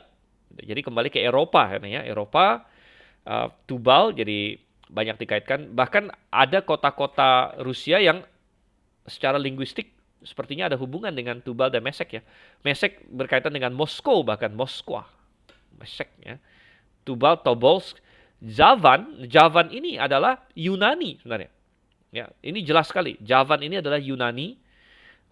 Bahkan dalam bahasa Yunania Yona, Javan, Yona. Ya, dan itu adalah nama Yunani adalah Yona, sebenarnya ya, Yona atau Javan di sini ya persis sekali ya. Dan ya seperti nama-nama anaknya juga di sini ada hubungannya dengan daerah sana ya, seperti Tarsis ya, kemungkinan adalah Tarsis ini kan tempat lahirnya si Rasul Paulus juga ya, walaupun banyak di ini. Nah, Kitim ini banyak orang anggap ini adalah Siprus ya, Kitim ini Siprus ya. Madai itu Media. Nah, Media ini adalah memang ke timur bukan ke barat. Jadi walaupun kebanyakan keturunan Jafet lari ke barat, tapi ada satu yang lari ke timur, yaitu Media di sini, Media Persia. Ya. Belakangnya ada Media Persia ini dari Madai, gitu ya. Oke, lalu Ham ya, Kanaan sangat jelas, Sidon, Heth segala macam ini bangsa-bangsa yang ada di Kanaan. Put ya juga ada disebut di Alkitab ya, Mesir ini segala macam ini menjadi orang Filistin katanya. Kush ya, nama-nama ini ya, Seba, Havila, Sabta ini banyak nama-nama yang akhirnya muncul suku-suku di daerah Arab sana ya. Jadi pokoknya daerah ini nama-nama Ham ini kebanyakan di daerah Kanaan, semenanjung Arab, ya lo turun ke Afrika, ya semuanya di sana gitu ya. Kemudian, nah Sem tadi kita sudah lihat, Aram kita tahu, ya Aram itu dari bangsa Aram, Syria akhirnya ya, Syria hari ini daerah situ, jadi dekat ya dengan Ham, lumayan dekat dengan Ham. Arpaksad ini akhirnya yang menjadi keturunan Abraham itu Arpaksad nanti ya. Salah, Eber jadi Ibrani. Ini juga kayak Almodad, Shelef, Havar segala macam ini nama-nama yang banyak muncul di sekitar daerah Midian sana ya. Banyak nama-nama seperti ini. Asyur dan Elam juga jelas, Asyur menjadi bangsa, nanti Elam juga sekitar bangsa di daerah situ. Oke, jadi dari sini semua ya. Nah, tentu semuanya nanti akan punya anak-anak lagi, tapi sudah tidak dicatatkan karena sudah terlalu jauh dari Musa, begitu, terlalu jauh dari Musa atau terlalu jauh dari garisnya Abraham di situ, karena Musa dapatkan dari leluhurnya juga gitu. Jadi catatan-catatan mereka semua. Nah, ini makanya Anda bertanya, yang lebih jauh lagi gimana? Ya, yang ke Cina siapa? Yang ke Inggris siapa? Yang ke Amerika nanti siapa? Gitu kan? Yang ke Indonesia siapa? Yang ke India bahkan siapa? Atau ke Afrika lebih ke selatan lagi, seperti ke daerah Nigeria dan turun lagi ke bawah sana seperti Angola dan Tanzania dan Afrika Selatan dan sebagainya, atau ke barat Eropa ya, ke arah Maroko di sana dan Mali dan Ivory Coast, Pantai Gading dan sebagainya sana. Siapa ya, itu tidak dicatat ya, tidak dicatat. Dan yang sangat menarik adalah bagaimana kita bisa tahu ya kalau gitu bangsa kita ini dari mana, bangsa kita ini dari mana. Nah ini sangat menarik sekali. Memang kalau berdasarkan ini saja kita tidak bisa tahu persis, kita tidak bisa tahu persis karena ini hanya memberikan gambaran umum, gambaran umum. Jadi kita bisa mengasumsikan Eropa kebanyakan adalah anak Yafet, keturunan Yafet, Afrika kebanyakan keturunan Ham, lalu Asia kebanyakan keturunan Sem. Ini secara umum ya, tetapi pada kenyataannya sebenarnya ada banyak sekali kawin mengawin di antara mereka lagi. Ya, kawin mengawin di antara mereka lagi. Misalnya, kita ambil contoh saja. Kita bilang Abraham. Kalau kita tanya Israel keturunan mana? Israel sudah pasti keturunan Abraham, Abraham keturunan Sem, bisa kita bilang. Tapi di antara orang Israel itu sendiri ada banyak kawin dengan yang lain-lain. Misalnya nggak usah jauh-jauh, nggak usah jauh-jauh. Misalnya, oke, Yakub, ya, Yakub, oke. Kita lihat dulu Abraham. Kita mulai dari Abraham ya. Abraham jelas dia keturunan Sem. Istrinya Sarah adalah saudara tiri dia, jadi sama-sama keturunan Sem. Anaknya Ishak. Ishak dapat istri, disuruh balik ke keluarganya. Oke, jadi masih satu keluarga istrinya. Anaknya Yakub punya istri, dapat juga dari keluarganya, Lea dan Rahel. Jadi masih keturunan Sem juga. Tapi anaknya Yakub ini banyak sekali yang istrinya tercatat bagi kita ada dua, yaitu siapa? Yehuda dan Yusuf. Yusuf istrinya siapa? Yusuf istrinya adalah Asnat orang Mesir. Orang Mesir. Jadi berarti sudah bercampur dengan apa? Mesir itu siapa? Anak Ham. Perempuan Mesir, ya, anak Ham, gitu kan. Kemudian Yehuda akhirnya menikah dengan siapa? Dia menikah dengan seorang perempuan Kanaan juga, gitu. Jadi sudah bercampur dengan anaknya Ham juga di situ. Nah, ada terus ya. Bahkan jalur Mesias, misalnya kita fokus di jalur Mesias, ada si Rahab, ya kan? Rahab adalah perempuan Kanaan. Ada siapa lagi? Si Ruth yang adalah perempuan Moab. Nah, Moab itu dari mana? Moab itu ya kemungkinan Moab itu enggak. Kalau Moab itu dari Abraham juga ya, dari ini anaknya Lot ya kalau Moab. Tapi intinya ada banyak percampuran ya, sehingga hari ini kebanyakan suku bangsa itu sudah campur-campur sebenarnya ya, karena banyak sekali percampuran ya. Jadi hampir tidak ada satu bangsa yang murni kamu dari Sem, murni dari Ham, murni dari Yafet, melainkan banyak yang sudah campur-campur. Cuman kita bicara mengenai dominannya ya, dominannya. Nah, saya yakin di Israel masih dominan dari Sem, walaupun mungkin ada sekian persen yang dari Ham dan dari Yafet gitu ya. Jadi kita bicara dominan, walaupun sekali lagi sudah banyak terjadi percampuran gitu. Nah, teknologi memberikan kita satu tool lain lagi, suatu alat lain lagi untuk melacak ini sebenarnya ya, yaitu perkembangan pengetahuan DNA kita. Nah, dan beberapa waktu lalu, mungkin 1-2 minggu yang lalu atau beberapa minggu yang lalu, saya pernah kasih di WA group ya, di WA group Grafe dan GBIA. Saya beberapa waktu lalu membaca buku ini. Buku ini ditulis oleh seorang ilmuwan Kristen ya, yang percaya penciptaan. Judulnya Trace. Dia adalah seorang ahli DNA, dia kerjaan dia itu, dan dia melakukan penelitian. Jadi ada satu fakta yang sangat unik mengenai DNA manusia, yaitu apa? DNA manusia kita tahu kita terdiri dari 23 pasang kromosom, gitu kan? Manusia punya 23 pasang kromosom. Anda ingat-ingat lagi biologi bagi yang agak-agak lupa. Dan 23 pasang kromosom itu 22 diantaranya itu kromosom biasa atau kromosom tubuh, sedangkan ada satu kromosom terakhir yang menentukan jenis kelamin. Ya, satu pasang yang terakhir. Satu pasang yang terakhir itu adalah XX atau XY gitu. Nah, kalau misalnya kromosomnya XX, dia adalah perempuan ya. Kalau kromosomnya X-Y dia laki-laki, ya. Jadi istilahnya begini, setiap manusia kan punya kromosom, ya. Jadi laki-laki, ketika seorang laki-laki membuat sperma, tubuhnya menghasilkan sperma, sperma itu tidak punya kromosom yang ganda yang lengkap seperti manusia, tapi dia punya sebelah-sebelah semua, ya, sebelah semua. Dan telur di perempuan juga punya sebelahnya doang.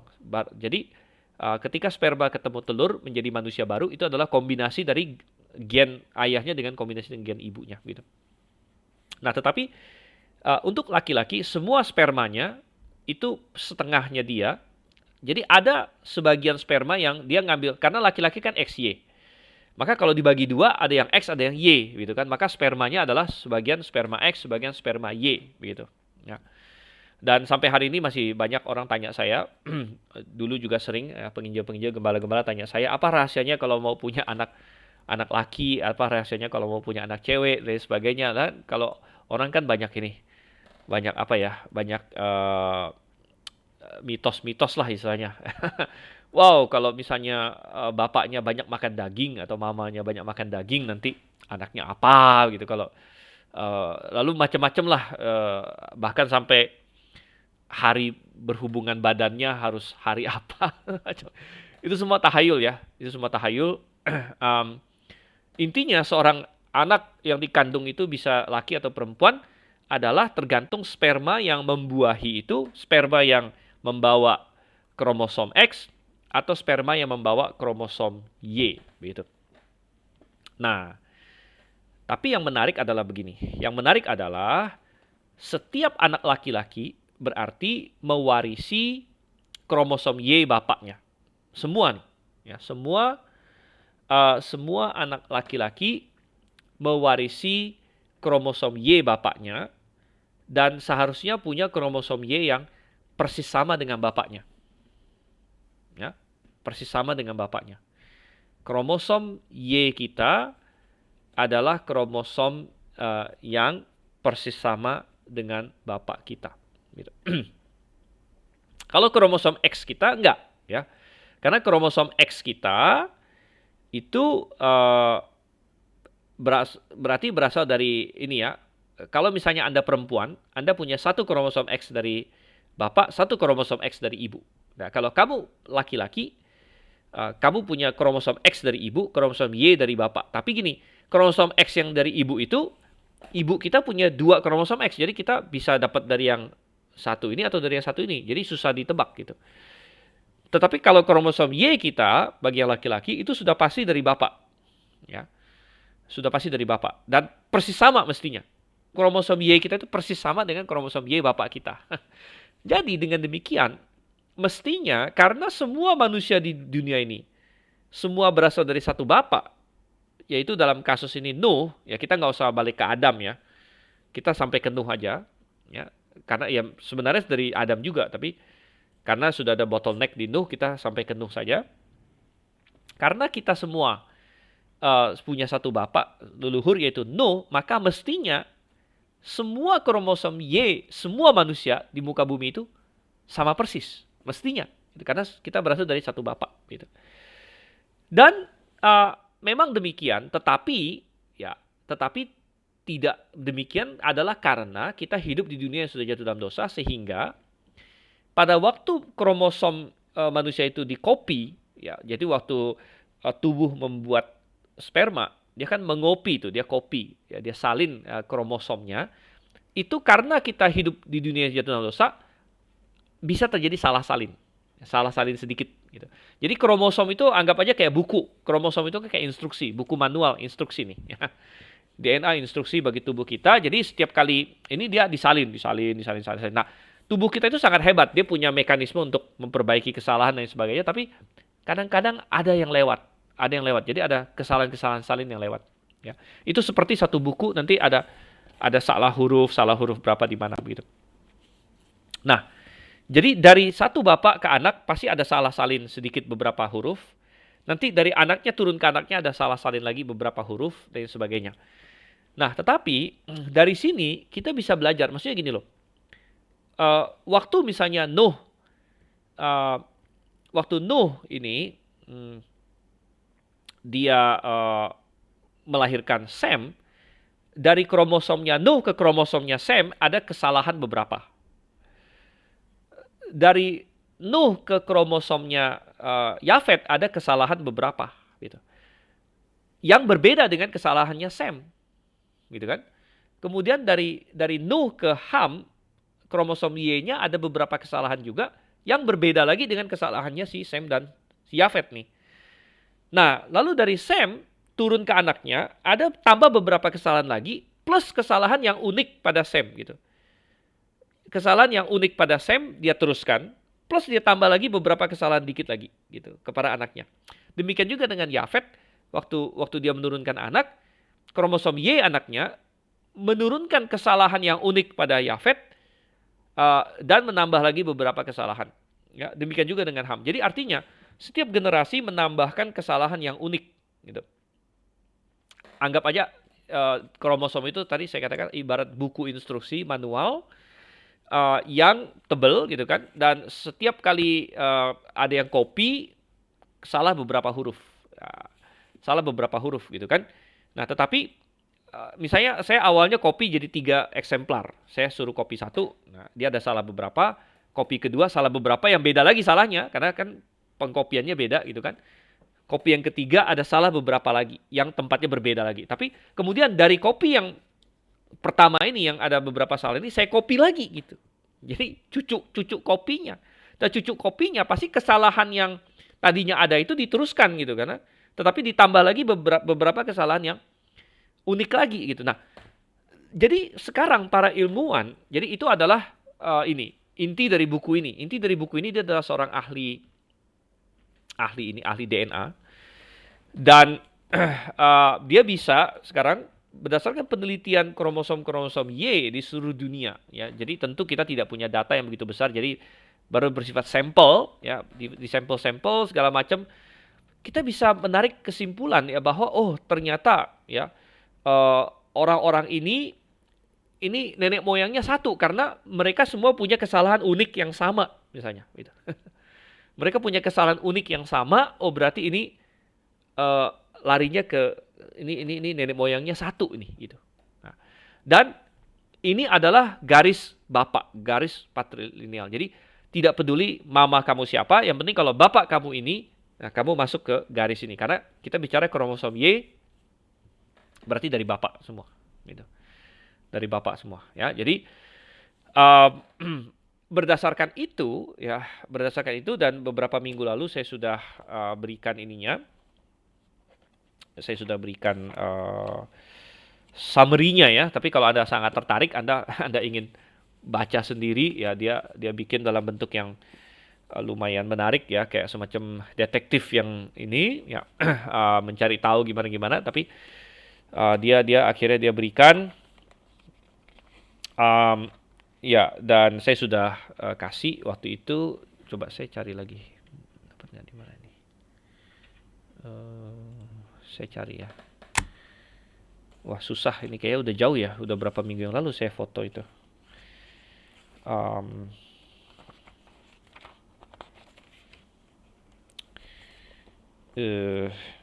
Ya atau saya foto lagi deh. Sebentar, ini saya foto sebentar lagi ya. Biar saya tunjukkan juga. Saya foto. Tapi ini kan bagi yang ada di grup Graphe waktu itu sudah lihat ya. Berapa yang sudah lihat?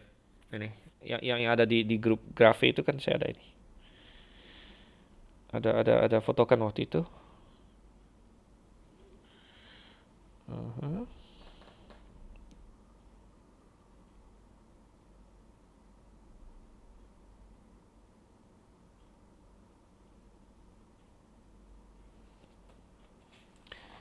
Sebentar saya fotokan lagi ini.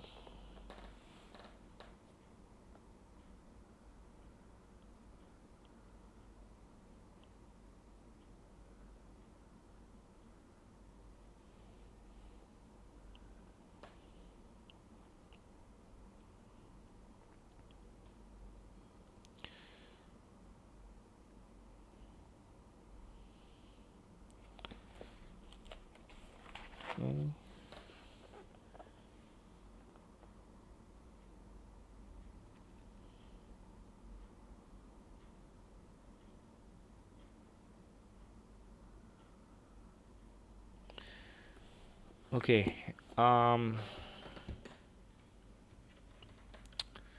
oke ya. Iya,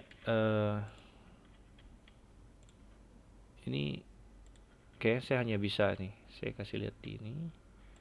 Ya, ini sudah saya kasih lihat waktu itu. Jadi ada grup-grup kromosom yang dia dia akhirnya mereka kasih kode grup A, grup B, grup C, grup D, lain sebagainya. Dan akhirnya orang-orang yang mereka teliti dari daerah Afrika, Afrika Northeast ya, Afrika lain sebagainya, um, itu kebanyakan dari Ham ya, dari Ham. Tetapi ini perhatikan yang C di sini ya, yang C ya, setelah ditelusuri akhirnya yang C ini walaupun aslinya di Afrika, tapi belakangan dia ini kelihatan nggak sih? Nah ini ya, yang C ini dia akhirnya banyak yang lari ke Jepang, India dan termasuk Southeast Asia. Southeast Asia berarti termasuk Indonesia gitu. Jadi ada banyak yang Indonesia yang juga um, asalnya dari Afrika sebenarnya, ya, yang yang ini, yang adalah dari Ham di sini. Nah, sebagian Jepang dan Tibet juga ada hubungan ke Ham. Ini berdasarkan analisis DNA di sini ya, analisis DNA. Oke. Ya, sisanya di sini tidak terlalu mengagetkan. Lagi di sini. Ya, ini sekarang. Lalu yang G di sini uh, ke Turki ya. Lalu ada yang termasuk ke Asia Selatan seperti daerah India sana juga. Ini juga dari Ham di sini ya. Sedangkan Yafet di sini kebanyakan Eropa ya, seperti Viking dan lain sebagainya. Eropa, tapi bisa juga beberapa kelompok di Timur Tengah juga ada ini, ada dari Yafet rupanya. Setelah dipelajari ya, karena sekali lagi mereka banyak kawin campur akhirnya.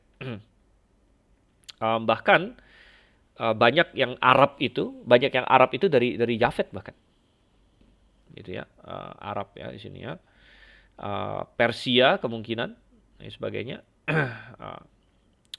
Nah, lalu yang dari Sem ya, setelah mereka cek ya, seperti ini apa di Guinea, Australia banyak yang dari Sem. Ya, itu cocok berarti dia ke arah timur situ ya. Ya, dan daerah Siberia, jadi di Rusia yang bagian Asianya sana, dan di utara Cina ya. Kemudian banyak di Cina juga ini, banyak yang dari Sem di sini katanya ya. Dan sebagian Southeast Asian juga dari Sem. Jadi Southeast Asia ini kita benar-benar campur aduk di sini ya. Southeast Asia, Asia Tenggara campur aduk, ada Ham ya, ada Sem di sini. Korea dan Jepang juga ya, pada titik Korea dan Jepang sebagian juga dari Ham ya, sebagian dari Ham tapi sebagian juga dari Sem gitu ya. Ya, dan akhirnya banyak juga yang dari Sem ini yang lari ke benua Amerika katanya sini ya, lari ke benua Amerika. Nah, jadi orang-orang Indian ya, bukan yang kulit putih yang sekarang. Yang kulit putih sekarang ya berasal dari Eropa, berasal dari Yafet. Tapi yang bangsa aslinya ya, yang kayak suku-suku Apache, suku apanya, itu banyak yang DNA-nya dari Sem juga gitu. Ya, ya ini macam-macam lagi. Kita lihat di sini ya. Ya, ini sangat menarik di sini ya. Mereka ada telusuri ya, seperti kerajaan-kerajaan Ottoman dan lain sebagainya. Ya, dan yang terakhir T di sini ya, ya orang Israel di sini ya, termasuk Israel ada dari Sem. Oke, jadi ya itu sedikit mengenai di pasal 10. Oke. Baik. Pertanyaan dari Pak Kunhi ini bukan pertanyaan ini. Ini komentar lucu aja ya. Nenek moyang Indonesia pelaut. Ya, ada lagunya kan. Nenek moyangku seorang pelaut katanya ya. Ya pelaut sih bener, pelaut dari mana aja gitu. Pelaut dari mana gitu. Itu yang perlu dipertanyakan. Gitu. Oke, baik ya. Jadi itu pasal 10 dan kita akan masuk ke pasal 11. Kita lihat pasal 11. Ini pasal terakhir. Peristiwa yang besar keempat. Ya, jadi peristiwa pertama adalah peristiwa ini penciptaan, lalu kedua adalah kejatuhan, ketiga adalah air bah, dan keempat adalah Menara Babel, gitu ya, Menara Babel. Oke, kita lihat di sini. Adapun seluruh bumi, satu bahasanya dan satu logatnya. Ya. Dan ini berbicara mengenai setelah keluar dari air bah, tentunya. Dan juga sebelum air bah juga pastinya demikian. Ya, yaitu bahasa apa? Bahasa yang Tuhan built in pada Adam. Ya, Tuhan built in pada Adam. Nah, bahasa itu apa? Kita tidak tahu persis. Ya, tapi berdasarkan analisis pasal-pasal yang awal yang sudah kita komentari, ya banyak sekali permainan kata di situ cocoknya dengan Ibrani. Ya, sehingga kita bisa berasumsi bahwa bahasa pertama itu mungkin bukan Ibrani persis, tapi proto-Ibrani. Karena tentunya selama ribuan tahun itu bahasa itu pasti mengalami perubahan. Jadi maksudnya bahasa yang dipakai Adam dan Hawa tidak persis Ibrani seperti hari ini tentunya. Ya, tapi nenek moyangnya gitu. Proto-Ibrani, sering kita bilang Proto-Ibrani. Ya karena masih banyak elemen-elemennya yang nyambung bahkan dengan bahasa Ibrani hari ini, gitu ya. Dan salah satu alasan kita percaya itu juga adalah nanti kita akan lihat di pasal 11 ada kaitannya dengan peristiwa Menara Babel di sini ya. Satu bahasanya, satu logatnya.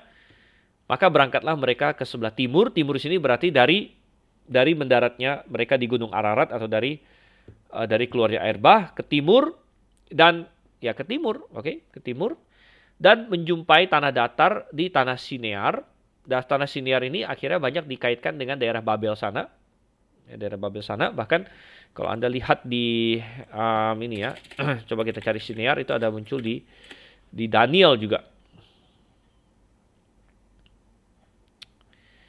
Ya, Daniel 1 ayat 2 ya, Tuhan menyerahkan Yoyakim Raja Yehuda sebagian dari perkakas-perkakas rumah Allah ke dalam tangannya, semuanya dibawa ke tanah Sinear. Jadi Sinear ada di daerah Babel sana, yaitu di daerah Mesopotamia di antara sungai Tigris dengan sungai Efrat di situ. Kembali ke Kejadian 11. Lalu menetaplah mereka di sana, dan dari yang di pasal 10 kita tahu bahwa belakangan Nimrod berkuasa di sana, dia menjadi orang yang hebat dan lain sebagainya, dan dia diangkat menjadi pemimpin lah istilahnya. Mereka berkata seorang pada yang lain, marilah kita membuat batu bata dan membakarnya baik-baik. Jadi mereka mulai mendapatkan kembali teknologi, ya, mereka. Karena mereka bukan bodoh, ya. Jadi kita tidak percaya evolusi bahwa manusia tadinya seperti kera, lalu makin pintar tidak. Bahkan kita berkata manusia yang paling pintar, maksudnya dalam segi intelijensi dan kemampuan otak dan sebagainya, bisa jadi adalah orang-orang awal itu, bisa seperti Adam ya hardware-nya langsung dari Tuhan dan lain sebagainya. Ya, bisa jadi dia orang yang sangat-sangat pintar, ya. Minimal dia tidak ada masalah dengan bahasa. Ya, seringkali salah satu tes kepintaran kan kemampuan berbahasa. Anda bisa lihat Tuhan suruh dia kasih nama binatang, dia dengan lancar kasih nama binatang. Dia adalah orang yang sangat pintar. Setelah air bah, sekali lagi banyak teknologi hilang pastinya, tapi mereka pelan-pelan mulai mengembalikan teknologi mereka. Kita lihat di sini. Marilah kita membuat batu bata dan membakarnya baik-baik di sini ya. Lalu bata itulah dipakai mereka sebagai batu dan tergala-gala sebagai tanah liat. Jadi mereka teknik sipil untuk membangun ya. Juga kata mereka, marilah kita dirikan bagi kita sebuah kota dengan sebuah menara yang puncaknya sampai ke langit. Ya. Dan marilah kita cari nama supaya kita jangan terserak ke seluruh bumi. Dan ada apa motivasi mereka? Mereka mau melakukan ini. Nomor satu, motivasi mereka adalah mereka ingin mencari nama, tanya, mencari nama. Ya. Jadi motivasi mereka adalah kesombongan. Mereka ingin menunjukkan bahwa mereka hebat, bahwa manusia bisa melakukan apapun, gitu. Dan kedua adalah supaya mereka jangan terserak ke seluruh bumi, mereka tidak mau memenuhi bumi. Mereka tidak mau memenuhi bumi. Nah, ini bertentangan dengan apa yang Tuhan perintahkan kepada mereka. Ya, ingat waktu Nuh keluar dari air bah, Tuhan kata penuhilah bumi. Tapi mereka tidak mau memenuhi bumi, mereka tidak mau berserak-serak, mereka mau menjadi satu saja. Ya, dan mereka didasarkan pada kesombongan, ya, kesombongan dan menentang Tuhan. Ya, kesombongan yang menentang Tuhan bersatu untuk menentang Tuhan. Mereka mau bersatu untuk menentang Tuhan dan mereka mau mendirikan menara yang puncaknya sampai ke langit. Ya. Dan ini mungkin terinspirasi atau termotivasi karena mereka ingat bahwa belum lama yang lalu terjadi air bah. Jadi mereka berpikir bahwa kalau kita bisa bikin bangunan yang tinggi sekali, mungkin kita bisa lari dari air bah itu. Ya, yang menunjukkan ketidakberimanan mereka kepada Tuhan, ya karena Tuhan sudah janji tidak akan memusnahkan bumi dengan air bah, dan juga menunjukkan bahwa mereka tidak mau menaati perintah Tuhan di sini. Ya, jadi manusia bersatu untuk menentang Tuhan. Kira-kira di mana lagi kita menemukan itu? Dan ini adalah suatu pelajaran bagi kita bahwa bersatu itu tidak selalu baik. Ya, memang kita, apalagi orang Indonesia, seringkali terprogram persatuan itu baik. Ya, karena sila kelima kita, Pancasila adalah persatuan Indonesia, gitu kan? Nah, sering kita punya pepatah, bahkan bercerai kita runtuh, bersatu kita teguh, dan lain sebagainya. Jadi, secara naluri kita berkata bersatu itu baik. Dan itu memang bisa baik, gitu. Tapi tidak semua persatuan itu baik. Mereka di sini bersatu, tapi bersatu untuk menentang Tuhan, bersatu melawan Tuhan. Jadi intinya baik atau tidak baiknya sesuatu itu apakah standarnya adalah Tuhan. Kalau kita bersatu di dalam kebenaran, kita bersatu untuk melakukan kehendak Tuhan, itu hal yang baik sekali. Tapi kalau kita bersatu untuk melawan Tuhan, seperti yang terjadi di sini, itu tidak baik. Bersatu dalam kesalahan itu tidak baik. Ya. Nah, makanya saya sering mengaitkan ini peristiwa Menara Babel ini dengan hari ini kekristenan sedang digadang-gadang, katanya mari kita bersatu, ya, gerakan ekumene dan lain sebagainya. Dan sering gambarannya adalah, oh kenapa kamu tidak mau bersatu? Bersatu itu kan bagus, gitu. Bersatu itu bagus, bersatu itu positif. Ya kalau bersatu dalam kebenaran itu positif. Ya. Bersatu yang sesuai maunya Tuhan positif. Ya. Tetapi kalau bersatu di luar kebenaran, bersatu melawan Tuhan itu tidak positif lagi. Dan apakah gerakan ekumene bersatu di dalam kebenaran? Tidak. Gitu. Bahkan moto mereka adalah kita nggak usah bicara doktrin, kita nggak usah bicara kebenaran, kita bicara kasih saja. Gitu. Nah kalau mau bicara kebenaran, mau bicara misalnya baptisan itu hanya kepada orang dewasa atau kepada bayi juga boleh, sekali udah ngomong kebenaran doktrin, ya pasti berantem. Dan mereka bilang, oh ya udah nggak usah berantem, nggak usah ngomong. Gitu. Nggak usah berantem, nggak usah debat, katanya. Ya, kalau ngomong Calvinisme Alkitabiah atau enggak, ya pasti berantem. Kalau ngomong karunia bahasa lidah dan nubuat masih ada atau enggak, ya pasti berantem. Gitu, antara gereja yang iya dan gereja yang enggak. Gitu kan. Sedangkan ekumene mau berkata bahwa yaudah kita nggak usah lihat semua ini. Kita nggak usah pusingin masalah doktrin. Yaudah kita gandeng tangan aja, kita nyanyi-nyanyi, kita saling mengasihi, kita bersatu dalam hal seperti itu. Tapi itu bersatu yang tidak di dalam kebenaran. Gitu. Bersatu yang bukan mengutamakan apa itu kebenaran. Sehingga yang dipersatukan kadang-kadang yang sesat bahkan. Ya. Karena ujung-ujungnya ekumene akan bergandeng dengan Katolik juga bahkan. Ya. Yang bahkan belum diselamatkan, yang Injilnya sama sekali palsu dan sebagainya. Bahkan di kalangan gereja-gereja yang non-Katolik pun banyak yang keselamatannya kacau balau. Ada yang mengajarkan baptisan itu keselamatan, ya seperti sebagian Pentakosta, GPDI dan sebagainya. Ya. Ada yang mengajarkan ya macam-macam, ya keselamatan berdasarkan usaha, harus sempurna dulu baru masuk surga dan lain sebagainya. Lalu kita disuruh bersatu di situ. Kita bilang ngapain gitu? Ngapain kita bersatu? Apa tujuan persatuan ini? Ya kan? Ya kalau kita bersatu dalam kesalahan, ya ya ya kacau. Kita bilang. Ya itu balik lagi ke Menara Babel kalau begitu. Ya, mereka bersatu tapi untuk melawan Tuhan di sini ya. Oke, ayat yang kelima. Lalu turunlah Tuhan untuk melihat kota dan menara yang didirikan oleh anak-anak manusia itu. Turunlah Tuhan, itu adalah bahasa antropomorfisme, ya. Dia melihat, ya. Dan ia berfirman, mereka ini satu bangsa dengan satu bahasa untuk semuanya. Ini barulah permulaan usaha mereka. Mulai dari sekarang apapun juga yang mereka rencanakan, tidak ada yang tidak akan dapat terlaksana. Dan di sini Tuhan menyatakan bahwa memang manusia ini diciptakan menurut gambar dan rupa Tuhan. Dan Tuhan dari awal sudah menaruh dunia ini ke bawah kuasanya manusia. Sehingga manusia punya kemampuan yang luar biasa sekali. Kemampuan yang luar biasa sekali. Manusia mampu menguasai alam. Dan manusia Tuhan berikan kemampuan luar biasa.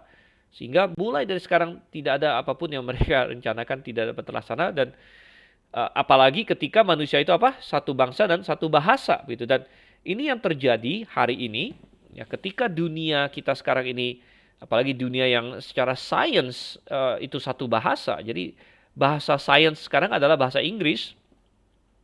Ya, bahasa Inggris menjadi bahasa sains dan perkembangan begitu pesat sekali, maju ya, karena semua orang bisa sharing apa yang dia temukan. Lalu dibangun lagi oleh saintis yang lain, ya dibangun lagi oleh saintis yang lain. Semua saling membangun di atas semua, dan kemajuan teknologi yang begitu besar kita lihat, apapun yang mereka rencanakan tidak dapat terlaksana. Manusia sekarang sudah berhasil pergi ke bulan, mau pergi ke Mars lagi, macam-macam ya, berbagai kemajuan yang sangat luar biasa sekali. Ya. Ini menunjukkan bahwa memang manusia ini diciptakan dengan luar biasa oleh Tuhan. Ya. Tetapi ketika itu dilakukan untuk menentang Tuhan atau di luar kebenaran, hasilnya pasti akan kacau. Gitu ya. Sehingga perkembangan teknologi bukan membuat bagus kalau manusianya menjauh dari Tuhan, tapi akan menjadi parah, gitu kan? Menjadi parah. Misalnya teknologi, ya teknologi itu bisa dipakai positif, negatif. Ya, seperti teknologi kayak internet, sosial media, lain sebagainya, kan bisa positif, bisa negatif. Ya, ya bisa untuk menyebarkan kekacauan, ya, menyebarkan ketakutan, ya, bisa dipakai untuk mengontrol seperti di Cina sekarang, ya, benar-benar dikontrol habis, ya, dengan kamera di mana-mana, handphone yang mestinya positif, tapi sekarang dipakai sebagai alat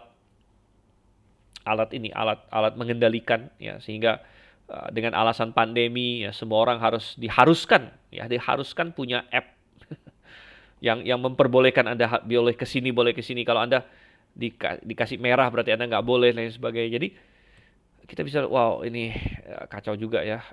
Dan banyak lagi yang lain. Ya, jadi teknologi itu bisa positif, bisa negatif. Ya, suatu hari teknologi akan dipakai antikristus juga ya, untuk memaksa orang untuk memakai tandanya dan lain sebagainya. Ya ini ya. Nah, tapi Tuhan bilang apa? Baiklah, kita turun. Kata kita di sini sekali lagi menggambarkan Tritunggal ya. Kita turun dan mengacau balaukan di sana bahasa mereka, sehingga mereka tidak mengerti lagi bahasa masing-masing, gitu ya.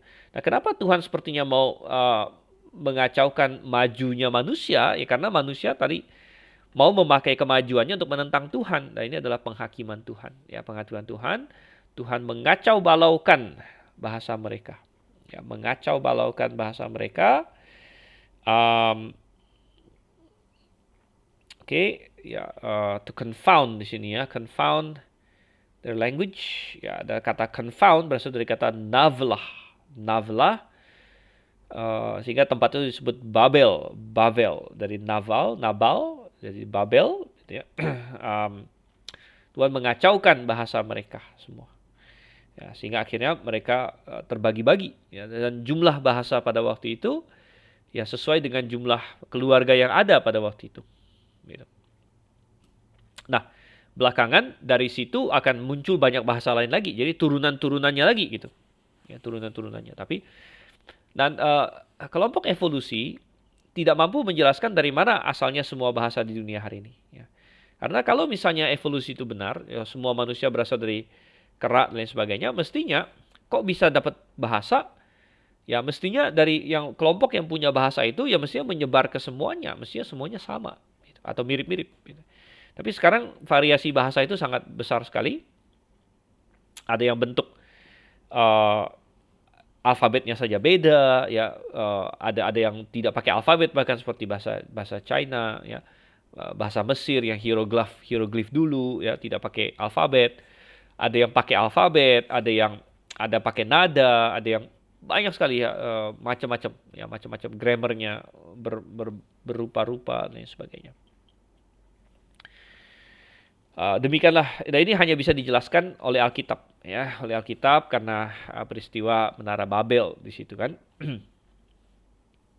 Demikianlah mereka diserahkan Tuhan dari situ ke seluruh dunia dan mereka berhenti mendirikan kota itu, ya sudah pasti ya, semua yang mereka lakukan itu tidak bisa lagi berkoordinasi satu dengan yang lain. Itulah sebabnya sampai sekarang nama kota itu disebut Babel ya, Babel ya, karena bunyi Babel itu mirip dengan kacau maksudnya gitu ya. Karena disitulah dikacau balaukan Tuhan bahasa seluruh bumi dan dari situlah mereka diserakkan Tuhan ke seluruh bumi. Oke, ya itu adalah kisah tentang Menara Babel. Dan saya sendiri juga beberapa tahun lalu ada membeli buku yang khusus membahas tentang Menara Babel ini ya dari sudut pandang Alkitab, sudut pandang percaya Tuhan. Jadi dia ada membahas banyak hal. Misalnya apa saja serangan-serangan sekuler terhadap kisah Alkitab Babel gitu kan. Ya. Kenapa terjadinya dan sebagainya. Ya, jadi dia ada bahas tentang masalah Nimrod, ya hubungan Nimrod dengan Babel. Kira-kira Menara Babel itu seperti apa dan sebagainya. Ya, jadi ada banyak yang dia bahas di sini. Oke, ya ada pertanyaan dari Pak Kunhi. Kekacauan bahasa saat pembangunan Menara Babel diasumsikan pekerjanya di sana adalah laki-laki. Apakah keluarga mereka, anak istri mereka mengerti bahasa dari suami atau bapaknya? Ya kita bisa berasumsi bahwa ini dikacaukannya Tuhan bahasanya itu per keluarga. Ya, per keluarga karena tadi kita lihat di Kejadian 10 kan bahwa masing-masing di tanahnya dengan bahasanya sendiri menurut kaum dan bangsa mereka. Jadi sepertinya Tuhan sengaja mengacaukan bahasa mereka itu per keluarga gitu, per keluarga. Jadi supaya keluarga-keluarganya ini masing-masing gitu ya. Kalau enggak repot juga ya, kalau enggak ngerti istri dan suami kita lagi gitu kan ya. Nah, kembali ke yang tadi sempat kita bahas, itu salah satu alasan. Pertanyaan yang sering muncul adalah apakah semua orang kena kacau? Apakah semua orang kena kacau? Adakah orang yang setia pada Tuhan yang tidak ikut dalam pemberontakan ini? Bisa jadi ada gitu. Walaupun Alkitab tidak spesifik menyatakannya, Alkitab seringkali ada tema bahwa ada remnant. Ada remnant, berarti di antara semua manusia yang kacau ada yang tidak kacau gitu kan. Contohnya Nuh ada remnant. Jadi di antara semua yang memberontak kepada Tuhan, bisa jadi ada yang tidak memberontak gitu. Ada yang tidak memberontak. Jadi yang tidak memberontak siapa? Yaitu jalur yang beriman. Nah, jalur yang beriman ini jalur siapa? Nah, jalur yang beriman ini kalau kita tarik ke bawahnya, kita percaya berarti jalurnya Abraham. Ya. Nah, kalau kita tarik ke atas berarti jalurnya Sem, gitu kan? Abraham, Sem dan turun ke Abraham. Jadi kita bisa berasumsi, kalau kita asumsikan bahwa nenek moyangnya Abraham, ya karena di jalur beriman tidak ikut memberontak, entah siapapun nenek moyangnya waktu itu, ya apakah itu di zamannya Eber atau zamannya siapa begitu, tidak ikut memberontak, maka bisa jadi bahasanya dia tidak dikacaukan, berarti bahasanya Abraham adalah bahasa yang asli ke atas begitu.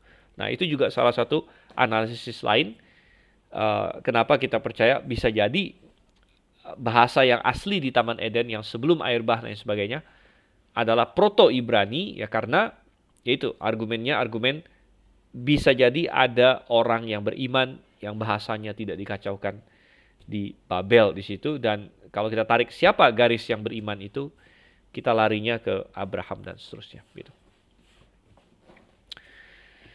Oke, dan oke, kita lanjut ayat 10 sekarang ya. Ayat 10. Nah, ini sudah masuk ke daftar keturunan lagi. Ya, daftar keturunan sekarang adalah keturunan yang lebih mendetil lagi. Ya, dia masuk ke Sem. Inilah keturunan Sem. Setelah Sem berumur 100 tahun, yang memperandakan Arpaksad 2 tahun setelah air bah itu. Nah, berarti 2 tahun setelah air bah, Sem berumur 100, berarti Sem bukan lahir waktu Nuh 500. Nah, berarti ini sudah kita bahas, ini berarti Sem bukan anak pertama. Ya, Sem bukan anak pertama, Yafet adalah anak pertama. Sem masih hidup 500 tahun setelah ia memperandakan Arpaksad dan yang memperandakan anak laki dan perempuan. Dia hidup 600 tahun total ya. Oke. Setelah Arpaksad hidup 35 tahun, yang memperandakan Selah. Arpaksad masih hidup 403 tahun setelah yang memperandakan Selah. Dan yang memperanakan anak laki dan perempuan. Jadi Sem masih hidup 500 tahun, berarti total dia 600. Jadi kita melihat ada drop yang jauh dari Nuh ke Sem. Karena Nuh masih hidup 950 tahun, Sem hanya hidup 600 tahun. 600 tahun bagi kita sangat sangat panjang ya. Tapi dibandingkan dengan bapaknya Nuh yang 950, sudah ada terjadi drop yang sangat jauh sekali. Nah, ini memberitahu kita ada dua kemungkinan. Kenapa setelah air bah umur manusia menurun drastis setelah air bah. Ya. Satu adalah masalah lingkungan, dua adalah masalah genetik. Ya. Jadi bisa jadi ada kesalahan genetik pada entah Nuh atau istrinya, gitu ya. Mungkin istrinya, misalnya istrinya Nuh punya kelainan genetik atau lain sebagainya, atau kelemahan genetik, gitu. Ya, sehingga ya bisa jadi itu menyumbang kenapa istri Nuh sendiri meninggalnya cepat misalnya, ya berkaitan dengan tadi masalah kenapa Nuh nggak punya anak berikutnya dan kenapa nggak ada istri Nuh saat Nuh mabuk dan sebagainya itu ya. Jadi ini Alkitab tidak ngomong, tapi ya andai-andai kita ya, apakah istri Nuh punya kelemahan genetika sehingga dia matinya cepat ya, dan itu menurun ke anak-anaknya ya. Jadi masalah genetika. Dan kedua adalah masalah lingkungan yang berbeda. Lingkungan yang berbeda, environment, ya, bisa jadi radiasi lebih tinggi setelah air bah, macam-macam, ya. Nah, mungkin ada sakit penyakit yang lebih banyak setelah air bah, ya ada virus-virus yang baru. COVID bukanlah virus baru pertama yang ada di dunia, gitu kan? Nah, jadi berbagai faktor akhirnya menimbulkan bahwa setelah air bah umur manusia menurun secara drastis dan juga secara konsisten menurun terus. Yang menurun terus kita lihat di sini Arpaksad ya, setelah 35 tahun memperandakan Selah. Arpaksad masih hidup 403 tahun setelah yang memperandakan Selah dan yang memperandakan laki dan perempuan. Setelah Selah hidup 30 tahun yang memperandakan Eber. Selah masih hidup 403 tahun setelah yang memperandakan Eber dan yang memperandakan laki dan perempuan. Setelah Eber hidup 30 tahun yang memperandakan Pelek. Eber masih hidup 430 tahun setelah yang memperandakan Pelek dan yang memperandakan laki dan perempuan. Oke, jadi dari 900 ke 600 ke 400-an. 400-an ada beberapa generasi di sini. Setelah Pelek hidup 30 tahun yang memperandakan Rehu. Pelek masih hidup 209 tahun setelah yang memperandakan Rehu dan yang memperandakan laki dan perempuan. Nah, terjadi drop yang berikutnya waktu masuk ke generasi Pelek. Generasi Pelek turun lagi dari 400-an ke 200-an sekarang. Dan ini mungkin faktornya beda lagi ya. Faktornya macam-macam. Faktornya ya selain tadi genetika yang semakin memburuk ya, kemudian karena terus terang gen kita semakin lama semakin buruk. Gen manusia semakin lama semakin buruk. Karena kenapa? Tadi yang saya katakan tadi. Dari bapak ke anak selalu ada kesalahan salin beberapa. Ya. Selalu ada kesalahan salin beberapa. Anda bisa bayangkan, gen kita ini kan seperti buku manual yang sangat penting untuk supaya tubuh kita tahu apa yang harus dibuat segala macam. Tapi kalau salah sedikit, oke. Kalau salahnya masih sedikit, masih kita paham. Tapi kalau salahnya makin banyak, wah ini makin kacau ini. Instruksinya makin kacau.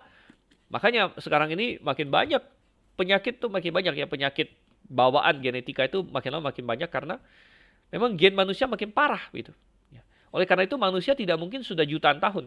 Kalau manusia sudah jutaan tahun, gen kita itu sudah rusak total karena sudah berapa generasi gitu.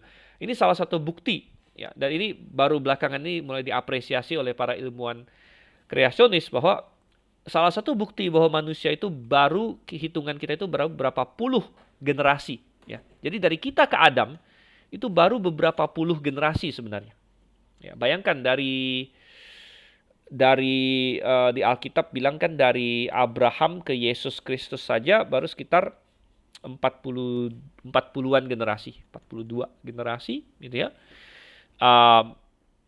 Ya, lalu lari ke kita hari ini ya seratusan lah ya, katakanlah seratusan generasi begitu dari Adam ke kita. Ingat dari Adam ke Nuh cuma 10 loh. Ya, Adam ke Nuh hanya 10 generasi ya. Nuh ke Abraham ada berapa? Nah ini, Nuh ke Abraham ini akan kita lihat. Coba kita lihat ya. Sem, ya kan? Coba kita hitung nih, atas nih. Sem 1. Ya, Sem 1. Nah, kemudian Sem 1, Arpaksad 2, Selah 3, Eber 4, okay. Eber Pelek 5, okay. Pelek 5, lanjut ya. Setelah Pelek hidup 30 tahun yang pernah Rehu, Pelek masih hidup 209 tahun setelah yang pernah Rehu, pernah laki-laki dan perempuan. Tadi saya bilang Pelek 5 ya. Rehu 6. Rehu 6, setelah Rehu hidup 32 tahun yang pernah Seruk. Seruk 7. Rehu masih hidup 207 tahun setelah yang pernah Seruk dan yang pernah laki-laki dan perempuan. Setelah Seruk hidup 30 tahun yang pernah Nahor. Nahor 8. Nahor 8. Seruk masih hidup 200 tahun setelah yang peranakan Nahor. Dan yang peranakan laki-laki dan perempuan. Setelah Nahor hidup 209 tahun yang peranakan Terah. Terah adalah 9. Berarti ya. 9. Oke. Wah, ini Pak Andi sudah 10. Ya, sebenarnya saya juga tahu 10 sih. Karena dari Adam sampai ke Nuh 10. Kemudian selanjutnya dari Sem ke ini juga 10. Nahor hidup 119 tahun setelah yang peranakan Terah. Yang peranakan laki-laki dan perempuan. Setelah Terah hidup 70 tahun yang peranakan Abram, Nahor, dan Haran. 10 total. Jadi dari Sem, dari Adam ke Nuh 10, dari Sem ke Abram 10.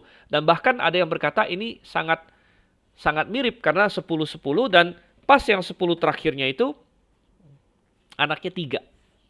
Ya, walaupun tidak persis sih karena Nuh yang anaknya 3, sedangkan di sini Abram bukan anaknya 3, melainkan Terah yang anaknya 3. Tapi ada kemiripan di mana silsilah di pasal 5 dengan di pasal 10 ada kemiripan karena tadi ada 10, kemudian yang terakhir punya 3 anak, yaitu Nuh punya Sem, Ham, dan Yafet. Lalu di sini juga ada 10, kemudian yang terakhir juga punya 3 anak, yaitu Terah punya Abram, Nahor, dan Haran. Jadi ada yang bilang ada kemiripan di sini. Oke, dan tujuannya adalah kita diperkenalkan pada Abram. Jadi 10. Jadi tadi kita hitung generasi dari Adam ke Nuh 10, kemudian turun lagi ke Abram 20, Abram ke Yesus Kristus menurut Matius itu ada berapa? 14 plus 14 plus 14. Ada 42. Walaupun ada beberapa yang dilengkap di situ. Jadi kalau ada sekitar 3 generasi yang dilengkap di ini raja-raja Israel di situ. Jadi katakanlah 45 plus 20 berarti 65. Ya, 65 ya kalau mau 65 kira-kira generasi dari Adam ke Yesus Kristus 65. Nah, lalu dari Yesus ke kita berapa? Yesus ke kita berapa? Ada 2000 tahun. Ya, 2000 tahun. Satu generasi itu berapa? Katakanlah 30 tahun satu generasi. Kita ya berarti 30 tahun berarti katakanlah 70 generasi lah katakanlah. Dari Yesus ke kita kira-kira ya. Kalau kita hitung 30 tahun per generasi secara apa? Average gitu kan. Tentu ada yang bisa jauh lebih panjang. Ada yang bisa jauh lebih panjang ya, karena apalagi orang zaman dulu. Orang zaman dulu kan ada yang anaknya 10. Bahkan dari anak terbesar, anak terkecil. Jadi kalau dia mau hitung generasinya dari ke anak yang terkecilnya jadi panjang itu gitu. Tapi kalau dia mau hitung ke anak pertamanya generasinya pendek gitu. Jadi ada orang yang jaraknya misalnya kalau seseorang itu anak pertama terus jalur anak pertama terus gitu kan. Jalur anak pertama terus berarti generasinya banyak gitu. Tapi kalau jalur anak terakhir terus ya, itu generasinya jadi dikit gitu ya. Nah, Anda bisa membayangkan ya maksudnya. Um, tapi kita lihat di sini, ya lanjut aja ayat 28. Ketika Terah ayahnya masih hidup, matilah Haran di negeri kelahirannya di Ur Kasdim. Abram dan Nahor kedua-duanya kawin. Jadi ini sudah mempersiapkan pasal 12 ya. Ini sudah mempersiapkan pasal 12 di mana kita akan mulai beralih ke si Abram ini. Ketika Terah ayahnya masih hidup, matilah Haran di negeri kelahirannya di Ur Kasdim. Abram dan Nahor kedua-duanya kawin. Dan Abram, Nahor, Haran ini juga bukan kembar ya, sama seperti Sem, Ham, Yafet bukan kembar.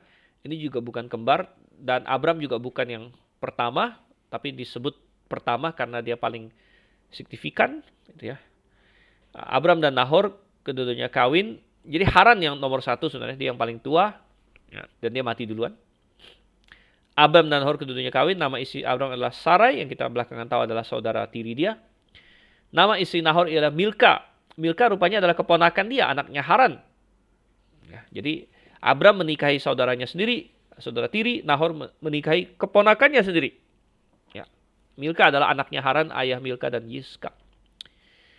Sarai itu mandul, tidak mempunyai anak. Lalu Terah membawa Abram anaknya serta cucunya Lot, yaitu anak Haran. Jadi Haran punya satu anak laki, Lot.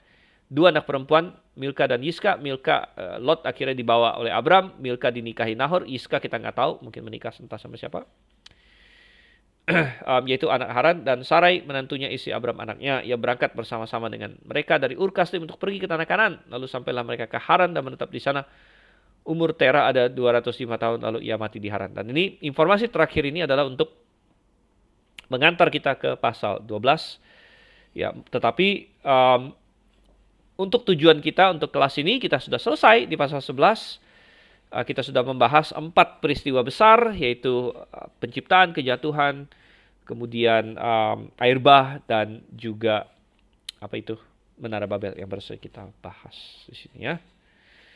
Pertanyaan dari Gembala Supri, jadi kira-kira berapa umur bumi dari penciptaan sampai sekarang? Kurang lebih 6 ribuan tahun. Ya, kurang lebih 6 ribuan tahun. Ya, berdasarkan silsilah-silsilah ini, kurang lebih 6 ribuan tahun. Ya, ya, kalaupun ada lebih-lebih, ya lebih 1000-2000 nggak terlalu masalah bagi kita. Ya, tapi tidak mungkin lebihnya sampai berjuta-juta tahun, itu tidak mungkin. Gitu ya. Jadi, ya, ini adalah apa yang sudah kita pelajari semua. Dan firman Tuhan adalah benar. Dan kita menerima semua ini berdasarkan iman. Tapi iman kita bukan iman buta. Karena hal-hal yang tertulis di sini diverifikasi oleh sejarah. Ya, bahwa seperti yang tadi di pasal 10 sudah kita bahas. Nama-nama itu semua cocok dengan memang bangsa-bangsa yang ada hari ini. Jadi bukan hasil imajinasi fantasi gitu ya. Diverifikasi oleh sains yang sejati mendukung apa yang Alkitab katakan. Termasuk sains tentang DNA. Sains tentang DNA sangat membuktikan Alkitab, sekali lagi, bahwa semua manusia berasal dari satu pasang.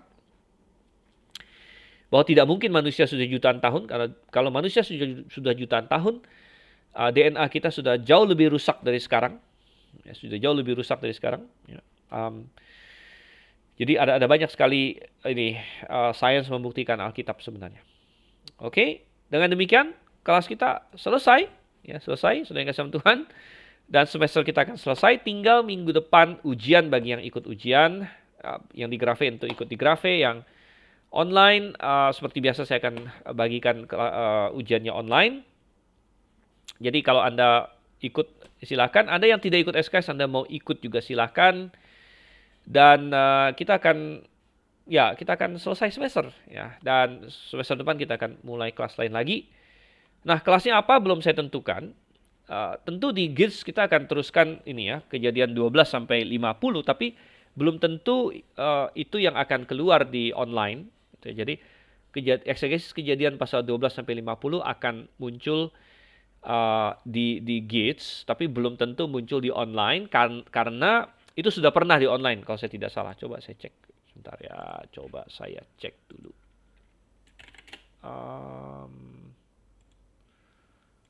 Coba saya cek di ini saya.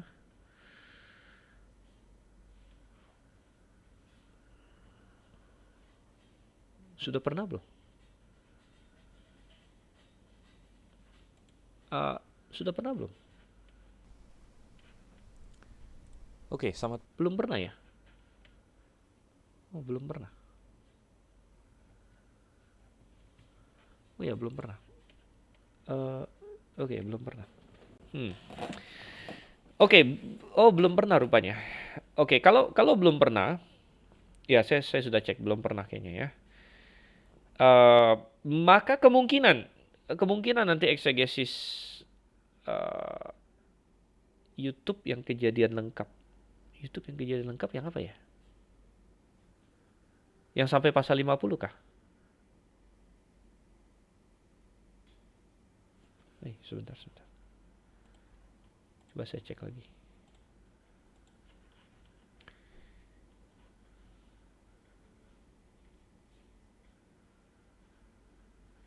Oh, sudah. Oh iya, sudah. Oh, sudah. Ya, ada nih, ada. Jadi, oke, yang kejadian eksegesis kejadian pasal 12 sampai pasal 50 itu sudah ada di YouTube. Jadi, saya belum pastikan kelas untuk semester depan yang online. Cuma belum pernah dikasih SKS mungkin ya, maksudnya ya. Ya. Jadi itu sudah ada di YouTube tapi belum pernah jadi kelas online. Itu setahu saya. Coba saya cek. Makanya saya agak bingung karena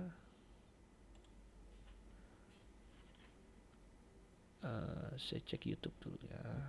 Oke. Oh iya benar. Jadi kenapa bisa ada di YouTube? Karena waktu itu pandemi. Jadi saya rekam online. Ya, saya rekam online, saya masukin YouTube, tapi belum pernah dijadikan pelajaran apa? Kayak yang bisa diambil yang SKS gitu untuk orang-orang online gitu. Itu belum pernah, tapi memang sudah ada di YouTube. Jadi coba saya tanya, apakah yang ikut di sini tertarik misalnya mau kita adakan online yang untuk SKS gitu, eksegesis kejadian 12 sampai 50 yang apakah tertarik atau udah nontonnya YouTube yang udah ada aja, gimana itu? Gimana semua yang di sini? Coba saya kasih polling deh ini. Tapi gini, saya tutup dalam doa dulu biar ininya kita hentikan, rekaman kita hentikan, tapi kita belum ini ya, belum selesai. Saya akan polling dulu. Kita tutup dalam doa dulu ya. Terima kasih Tuhan untuk kasih setia kepada kami, kau kiranya pimpin, dan terima kasih untuk kelas yang sudah berlangsung selama 1 semester. Dan kiranya mahasiswa-mahasiswi bisa bertumbuh di dalam pengenalan akan Kau, akan firman-Mu. Dan bagi yang akan ikut ujian Kau berikan hikmat dan bijaksana. Pimpin Tuhan, kami berdoa nama Yesus Kristus. Amin. Oke, jadi kelas kita sampai sini. Saya matikan dulu rekaman.